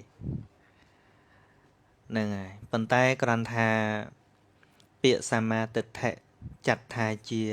អរិយមគ្គដែលព្រះអង្គសម្ដែងនោះវាមិនមែនជាគ្រាន់តែជា idea ឬក៏ជា concept ឬក៏ការយល់របស់មនុស្សផ្សេងគ្នាហ្នឹងឯងគឺថារបស់ធម្មជាតិហ្នឹងមានប៉ុណ្ណាយល់ប៉ុណ្ណឹងអាហ្នឹងមិនយល់ត្រូវមែនតើណាហើយជា teaching ដែលព្រះអង្គប្រាប់ឲ្យចំតែម្ដងហ្នឹងគឺយល់ត្រូវចំពោះអរិយសច្ចធម៌ហើយមិនមែនយល់រឿងអ្នកដទៃទេគឺយល់ពីជីវិតខ្លួនឯងនៅក្នុងអរិយមគ្គអង្គ8ហ្នឹងចែកទៅវាមានសិលមានសមាធិបញ្ញាក្នុងហ្នឹងអញ្ចឹងណាដូចជាទី1សមាទិដ្ឋិសមាសង្កប្បៈគិតត្រូវត្រេះរិះត្រូវហ្នឹងគឺរាប់ចូលថាជាបញ្ញាសមាវាចាសមាអាជីវៈសមាកម្មន្តៈនិយាយត្រូវធ្វើត្រូវចិញ្ចឹមជីវិតត្រូវ3ហ្នឹងចាត់ជាសិលណាសិលហើយសមាវេយមៈសមាសតិសមាសមាធិ3ហ្នឹងជាសមាធិអញ្ចឹងមានពេលខ្លះយើងនិយាយថាអរិយមគ្គអង្គ8មានពេលខ្លះយើងនិយាយថាសិលសមាធិបញ្ញាស្មើគ្នាអញ្ចឹងណាអត់លើសគ្នាទេ2ជាបញ្ញា3ជាសិល3ទៀតជាសមាធិហ្នឹងហើយប៉ុន្តែដែលពពុទ្ធបយលមនុស្សហ្នឹងគឺបង្ហើបអាទី1ហ្នឹងវាចេញមកអញ្ចឹងបើកាលណាយល់ត្រូវនឹងវាកើតឡើងហើយនិយាយត្រូវនិយាយល្មិចមនុស្សមានចាំបាច់ប្រាប់អីទៀតបើយល់ត្រូវហើយតែយល់ត្រូវហើយនិយាយត្រូវយ៉ាងម៉េចដឹងហើយតែយល់ត្រូវហើយធ្វើត្រូវយ៉ាងម៉េចដឹងហើយឃើញទេប៉ុន្តែសំខាន់គឺយល់វាអត់ត្រូវដល់យល់អត់ត្រូវធ្វើទៅវាអត់ត្រូវឯងជួនកាលយើងចង់ធ្វើឲ្យត្រូវដែរជាមួយនឹងការយល់ខុសហ្នឹងអាពីចង់ត្រូវរបស់យើងវាទៅតែខុសដដែលហ្នឹងដូចខ្ញុំលើកឡើងវិញអញ្ចឹងណាហ្នឹងហើយបើយើងលំបាកគិតព្រះអង្គចង្អុលបង្ហាញហ្មងពាក្យថាយល់ត្រូវហ្នឹងគឺយល់ចំពោះអរិយសច្ចធម៌ទាំង4ស្គាល់យល់សេចក្តីទុក្ខហ្នឹងច្បាស់នឹងមួយហើយទុក្ខហ្នឹងយល់ពីហេតុដែលនាំឲ្យកើតទុក្ខហ្នឹងច្បាស់ទៀតហើយយល់ពីសុខពិតគឺព្រះនិព្វានហ្នឹងច្បាស់ហើយនឹងយល់ផ្លូវទៅកាន់ទីរំលត់ទុក្ខហ្នឹងច្បាស់យល់ខុសពីហ្នឹងជា concept ខ្លួនឯងមិនហៅថាសមាទិដ្ឋិអាហ្នឹងវាគ្រាន់តែថាជាការគិតការវិចារណាអីសម្រាប់បុគ្គលមានកិលេសធម្មតាហ្នឹងហើយដោយគេរកឃើញអាវុធបរមាណូអីមិនមែនសមាទិដ្ឋិទេអាហ្នឹងបកកែគិតបកកែឆ្នៃចេញជារបស់តែជាសមាទិដ្ឋិមែនទេព្រោះសមាទិដ្ឋិជាតួសោបនធម៌ជា wholesome ជាកុសលអញ្ចឹងជាកុសលអត់ harmful ទេក្នុងហ្នឹងហើយមនុស្សអាចមានសមាទិដ្ឋិហ្នឹងគឺត្រូវតម្រង់ផ្លូវលើកាយវិចារចិត្តខ្លួនឯងហ្នឹងបានមានសមាទិដ្ឋិ mơ oi kế ở trâu chẳng bạn mê kia vợ ông đôi chia bằng riêng driver lan chẳng cứ bằng riêng mà nó mình nè oi ba khuôn này oi trâu thế đấy oi mình nè nứng chết bắp hay oi ba oi trâu bằng riêng mình nè từ mình nè mến bên là ba mình nè trâu chờ khné tới pin tập lỡ bên nó trâu ngõ khné vấn đề nằm bay ba trâu nên nó trâu riêng vô license khuôn này mình nó chắp đam tờ rô phơi trâu nứng ọt miên tờ rô không nè đặt tay rô không khuôn này đứt nè riêng driver chứ nhôm bạc bỏ nhôm tờ riêng sầm mẹp vô license khuôn anh mà nè đó là cục khné chỉ driver nó ba trâu cục khné tới biết tới chỉ xã cùng muối bạc lơ phơi tờ muối ọt bạc nè bột mía kia bột cứ chinh bị khuôn mà nè khi bọn ông ta đăng tờ bồn ấy bọn đăng à đây bớt nó tầm này ai nhỉ tờ bồn rồi móc bọn thưa ấy nè nói chung bên bọn nó vô đài vô hái cho năm tim muối nó ban học sập ống bữa chu nè tầng ở nè tụp sập sái đầm bay chạy đầm lệ cà vô trời nè chân cạp sai thố mà miền lục bật thề ra thôm môi này phùng mấy lục tháng oi tờ lư bụ nẹp sai thố lục chinh mà lục thá chồng vậy thầy diêm pân nàn đấy đau vào mô tờ lôi về thà luôn này đạp sai thua chẳng á bịa thạp sai thua bất bạc cọt đó cứ trâu riêng vô thua bất bạc cọt mà đã không chặt sần dân mà control cái lại nằng đôi dân sai chẳng á đầm bay áo và pon bị sai từ bán thầu men signal bảo vệ sần make sure thà camera nâng thọt vô được công tu sạp bàn này hay men signal top shop sai từ nè từ tây bàn tiệt hay camera luôn ấy ọt cho ba phóng hay dân trong sai chân mà nó để trong sai từ nè từ tây tôi là luôn ấy nó chứ bà anh mê kia để trâu cùng oi về chợ lắm tôi là mà nè giấy nó nè sai từ cái nó bị chợ bạc không luôn sân nên nè tạo cho bàn chân bàn mà dạ muốn nó chênh mau và cao chỉ cam bị thi trâu lơ cùng bút sasana ấy mà đại chào đó mấy rương chân chân số thà để dân sở lanh bút sasana nó bàn riêng cho mà đã luôn dân này vì tôi là không luôn dân nó riêng là nó ở bậc khơi chỉ ba sân hay tại dân chỉ ba miền na stop dân bán này mà chưa chạy chân mòn ở từ chỉ ba ngày nâng cứ đâm bán anh vậy tiệt anh vậy mắn anh vậy tiệt bật ọt đồ cổ đảo chân càng nghe nó miền ta luôn anh thế để mình chụp luôn anh nó bởi vô trời hỏi nè chân vô trời bật bật cọt mền sman mền mơ từ lên là đợt tây thế cứ mơ tôi lơ sập heo bẹ tam sẽ cái đấy bật nó không ở đây là sẽ chạ thò bàn tay vì miền thôn thiên cất cha nào từ bán tôi là riêng đạp rười hay đạp trong ca bờ riêng bỏ bột mỏng đạp khóc có khâu đây nè ngày mà bàn chào trong sầm nùa nó bầm toàn trong to tiện sẽ thợ bộ chun cá kê vô tư thưa ấy rương xinh hoặc miền nè khai vô tư giờ xây giờ phơi che cầm lái bịa phỏng rồi cầm lái tự nhiên nhom wall bình nừng rồi nhiều mình nè nơi sọc mè nữa còn vô phải để chặt một bát vô từ giờ xây bịa pon nừng xây nè này nó vô lìa vậy bây giờ đo chùm rừ để bọn xâm đài nâng chẳng hay mà giang tiết tu sama tự thể này ọt bẹ pon nâng này vô tra nâng ọt bẹ pon nâng này tu bánh nhá cả đại hạt bầy bọn xâm đáy nè tu sama tự thể nó phải cả đại hạt bầy thì muối hào thà sậu tạ mà dạng bánh nhá đạp trời đạp ca bờ riêng trời bánh nhá nó cao vì ca đạp rưới nơi ca bằng riêng để trầm trời nhưng ai phải là riêng của bạn này sậu tạ mà dạng bánh nhá cao vì ca riêng rưới đạp vẫn đạp trời thì pi hào thà chân ta mà dạng bánh nhá cao vì ca trời đi vì chả nà hai mùi tiết phê và niềm mà dạng bánh nhá cao vì ca ác nó hoạt tỏa chẳng không bánh nhà từng bấy nước ọt bán để dây ta chơi và rạ bánh nhà đi ọt miền dây bị ọt sọ bánh nhà này thế chẳng mình bẹ pon nâng apparent ọt bẹ pon nâng status bẹ pon nâng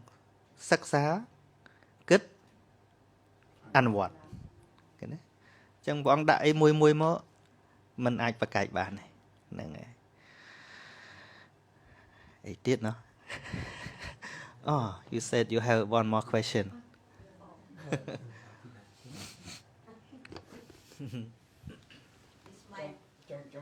One last question. Very happy to be back. One last question, it's a long one. You have one? Or she has one? Okay ប្រហែល2កន្លះអី2:40អីក៏បានដែរហ្នឹង So you got one short, two short. Too short. Oh, it's a long one. Go ahead.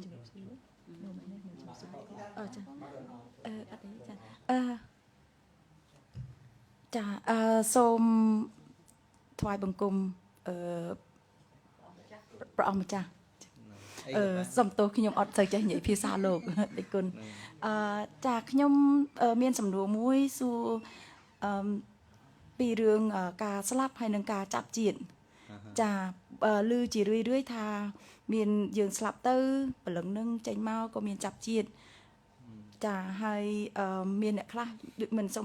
មិនថាជនជាតិណាសូម្បីជនជាតិផ្សេងខ្លះក៏គេមានជំនឿបែបហ្នឹងដូច្នេះខ្ញុំចង់សួរបដិជគុណថាតើបដិជគុណមានពុទ្ធិកាយ៉ាងម៉េចដែរក្នុងការជំនឿហ្នឹងសូមអរគុណការស្លាប់ចតិនិងបដិសន្ធិមានក៏ប៉ុន្តែវាមិនមានដូចយើងគិតចឹងណាមានប៉ុន្តែវាមិនមានដូចយើងគិតរបស់មានតែមួយឯងប៉ុន្តែគិតវាមានច្រើនយ៉ាងហើយបានសាសនាវាមានច្រើនឃើញណារបស់ពិតអត់ដែលមានច្រើនទេណាបដិសន្ធិចតិបដិសន្ធិវិធីសាស្ត្រដែលវាវិលក្នុងវត្តដាក់វាតែមួយឯងវាវិលដូចតែគ្នាហ្នឹងប៉ុន្តែសំខាន់អ្នកយល់នឹងយល់ត្រូវរឿងហ្នឹងអត់ឃើញណានឹងចូលប្រសាមាទិដ្ឋិទៀតហ្នឹងហើយដល់ជំនឿផ្សេងគ្នាទៅខ្លះគេថាព្រះយកទៅនៅឋានសួគ៌ទៅអ្នកខាងគ្រីស្ទក៏ថាទៅនៅឋានសួគ៌មួយព្រះទៅបើគោរពព្រះអ្នកខាងហិណ្ឌូក៏ទៅនៅមួយប្រព្រំទៅអ្នកខាងណាមហាម៉ាត់ក៏ទៅនៅមួយព្រះគេទៀតទៅប៉ុន្តែ circle of life ហ្នឹងវាតែមួយឯងតែមួយឯងប៉ុន្តែ concept different ហ្នឹងហើយអញ្ចឹងបានគេសួរថា is there god គេសួរស្មាអញ្ចឹង God have or not I don't know but the belief in God really have តួជឿថាមានព្រះមានតែ God មានមែនទេមិនដឹងមែនទេហ្នឹងនរកប្រែតអីចឹងគេសួរមានមែនទេរឿងមែនមិនមែននោះអត់មានអីទៅវោះទេប៉ុន្តែជំនឿដែលជឿថាមានគឺពិតជាមានគឺមានជំនឿហ្នឹងឯងសច្ចធម៌មានតែមួយទេបើកាលណាយល់ពីសច្ចធម៌ហើយមនុស្សនឹងទម្លាក់ចោលរាល់ជំនឿទាំងឡាយមកចាប់យកតែរឿងមួយដូចគ្នាទាំងអស់ឧទាហរណ៍ថាមនុស្សដើរក្នុងព្រៃវង្វេងទិសខុសគ្នាអ្នកខ្លះអង្គុយនៅក្នុងព្រះវិហារមួយអ្នកខ្លះគិតថាព្រះអង្គបែរមុខទៅត្បូងអ្នកខ្លះទៀតវង្វេងថាព្រះអង្គបែរមុខទៅលិចអ្នកខ្លះទៀតវង្វេងថាព្រះអង្គបែរមុខទៅជើងតាមពិតព្រះពុទ្ធរូបនោះបែរមុខទិសតែមួយឯងគឺទិសខាងកើតប៉ុន្តែតាមការវង្វេងរបស់មនុស្សថាព្រះអង្គបែរកាន់ទៅកាន់ទិសហ្នឹងមានទេថាមានប៉ុន្តែគាត់ថាទៅជើងខ្លះទៀតថាទៅលិច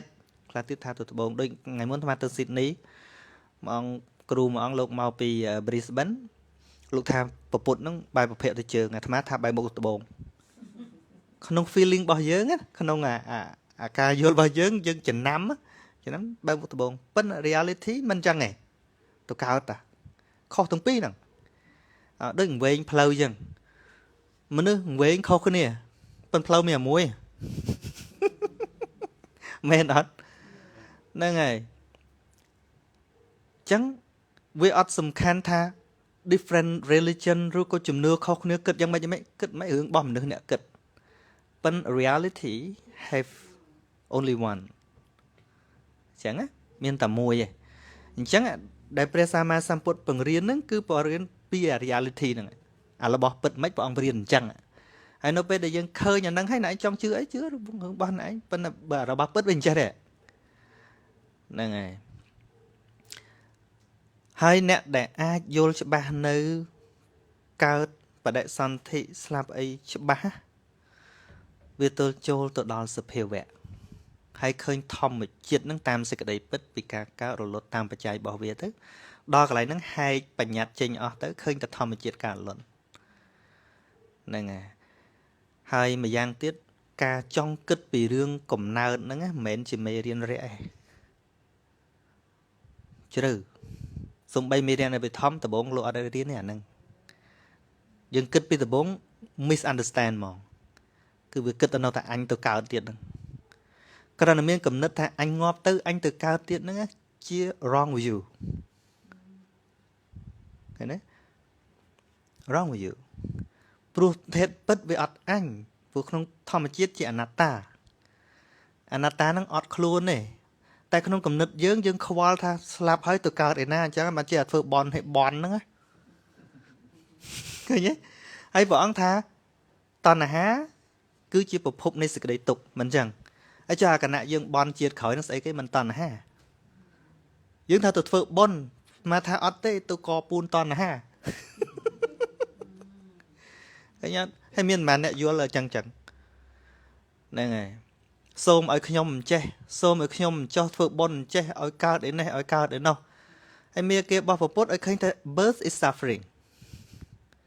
but we always pray for new birth ឃើញទេចង់សុខក៏ប៉ុន្តែអានេះដូចមនុស្សម្នាក់អង្គុយលើចក្រានហើយដុតភ្លើងពីក្រោមហើយចង់ឲ្យត្រជាក់អញ្ចឹងមែនទេ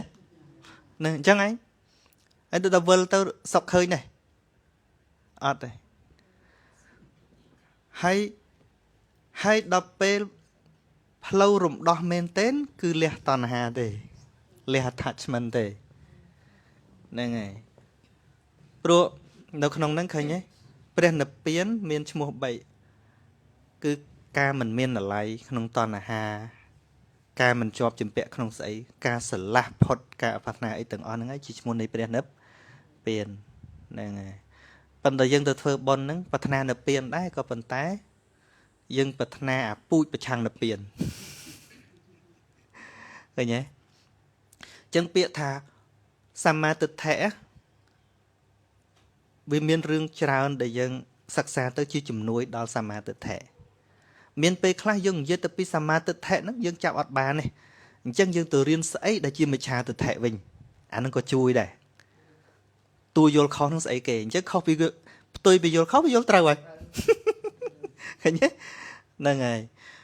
ហើយមិច្ឆាទិដ្ឋិមានច្រើនណាស់ដូចទិដ្ឋិ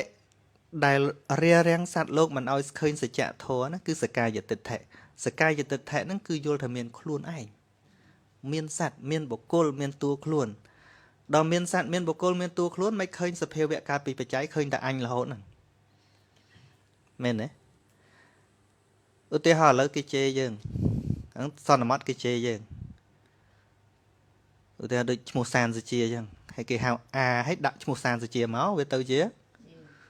ជេរមែនទេហើយបើសិនជាម្ចាស់ខ្លួនថាអញ្ចឹងចុះប្រកាន់ថាគេជេរអញ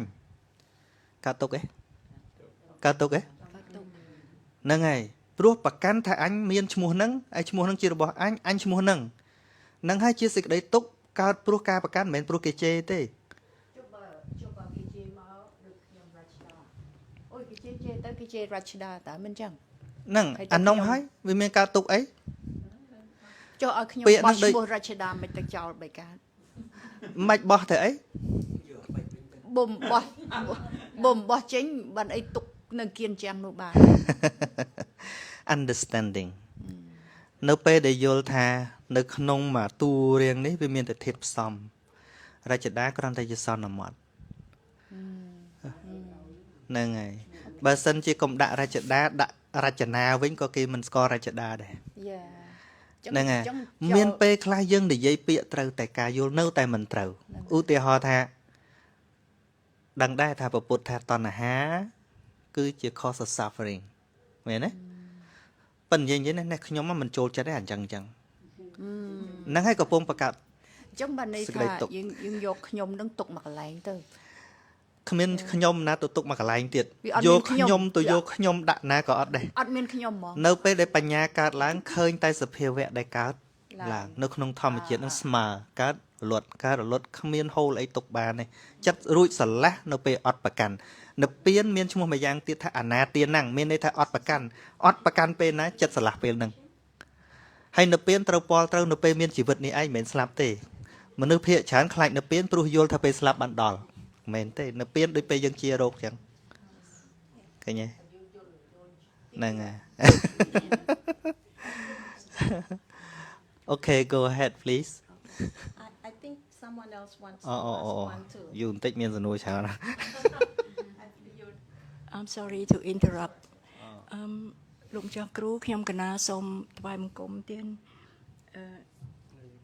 ទៅលឺទៅលឺហើយណា ដើម្បីសូមជម្រាបបងប្អូនហើយនិងក្មួយទាំងអស់គ្នាព្រមទាំងពុទ្ធបរិស័ទគ្រប់ទីកន្លែងផងខ្ញុំបកណ្ណាសូមឱកាសសូមទូលព្រះអង្គសូមមេត្តាព្រះអង្គលើកឧទាហរណ៍ពីនៅរឿងព្រះនាគកសេនហើយនិងព្រះបាទមិលិនទៀតអានឹងច្បាស់ល្អណាស់ទៀត អូអានឹងលើកញឹកហើយក ណា skip ខ្លះលើកញឹកហើយម្សិលមិញលើកហ្នឹងហ្នឹង សូមព្រះអង្គមេត្តា តើលើពេលតិចតោះ skip សិនចាំនិយាយថ្ងៃក្រោយទៀតនិយាយអស់ពេកលែងចង់ស្ដាប់ Okay ហ្នឹង Before we finish, I just want to thank you for sharing welcome. your wisdom, and I hope that the experience for you is a wholesome one. Personally, it is, and I've learned a lot, and I'm sure that everybody shares the same. But this is a question, it could be a long answer, but you don't need to answer it, and we might have to reschedule another time if that's possible. With all religions and with all beliefs and different types of faith, there are stories about the origin of life. I was wondering whether Buddha has any kind of teaching or words about the origin of life. Thank you. Okay, there is no the starting point, and also there is no any ending. Whenever karma still continue. The same thing as we cannot say the egg and the hens, chicken, which one come first. It is called circle of life. So circle is there is no any beginning. It's like that, and also no ending. Except when you walk away from the circle. But Buddha also taught about the origin of life is avijja or ignorance. And the ending of this circle of life only wisdom or panya, the right understanding, is the end of everything. But it need to study more. Thank you. Yeah. In that point, is it the Buddha define life as suffering? Because in that circle, unless you get out of that circle, then there is no more life. That means there is no suffering. That's right. So the reincarnation, it's just the meaning that the suffering keep going on. That's right. Without. That's right. Right? It's not a physical, like, going, you reincarnate Yes. into them. But the suffering that Buddha taught is not like we think. We always separate suffering is only when we feel disappointed or we lose something. But suffering here refer to everything which is impermanent, even pleasurable feeling or unpleasurable feeling or indifferent feeling is called suffering, refer to impermanent thing. No matter you're happy or not, you can laugh, but you cannot laugh forever. And then it's gone. So for all things that we cannot hold it, that cannot stay last or stay still, it is called suffering. This pleasurable feeling or pleasurable feeling or indifferent feeling are all called suffering in this term. Yes, that is why the teaching sometimes need to explain. Otherwise we get the wrong concept. Yes. Because of that concept, there's no point graving or attach too much to that. Yes, just when understand all realities, you can live happily every circumstances. It's like when you go to the mountain and you see the falling water, the droplet of the water. Just let it be, let it go, and you enjoy with seeing.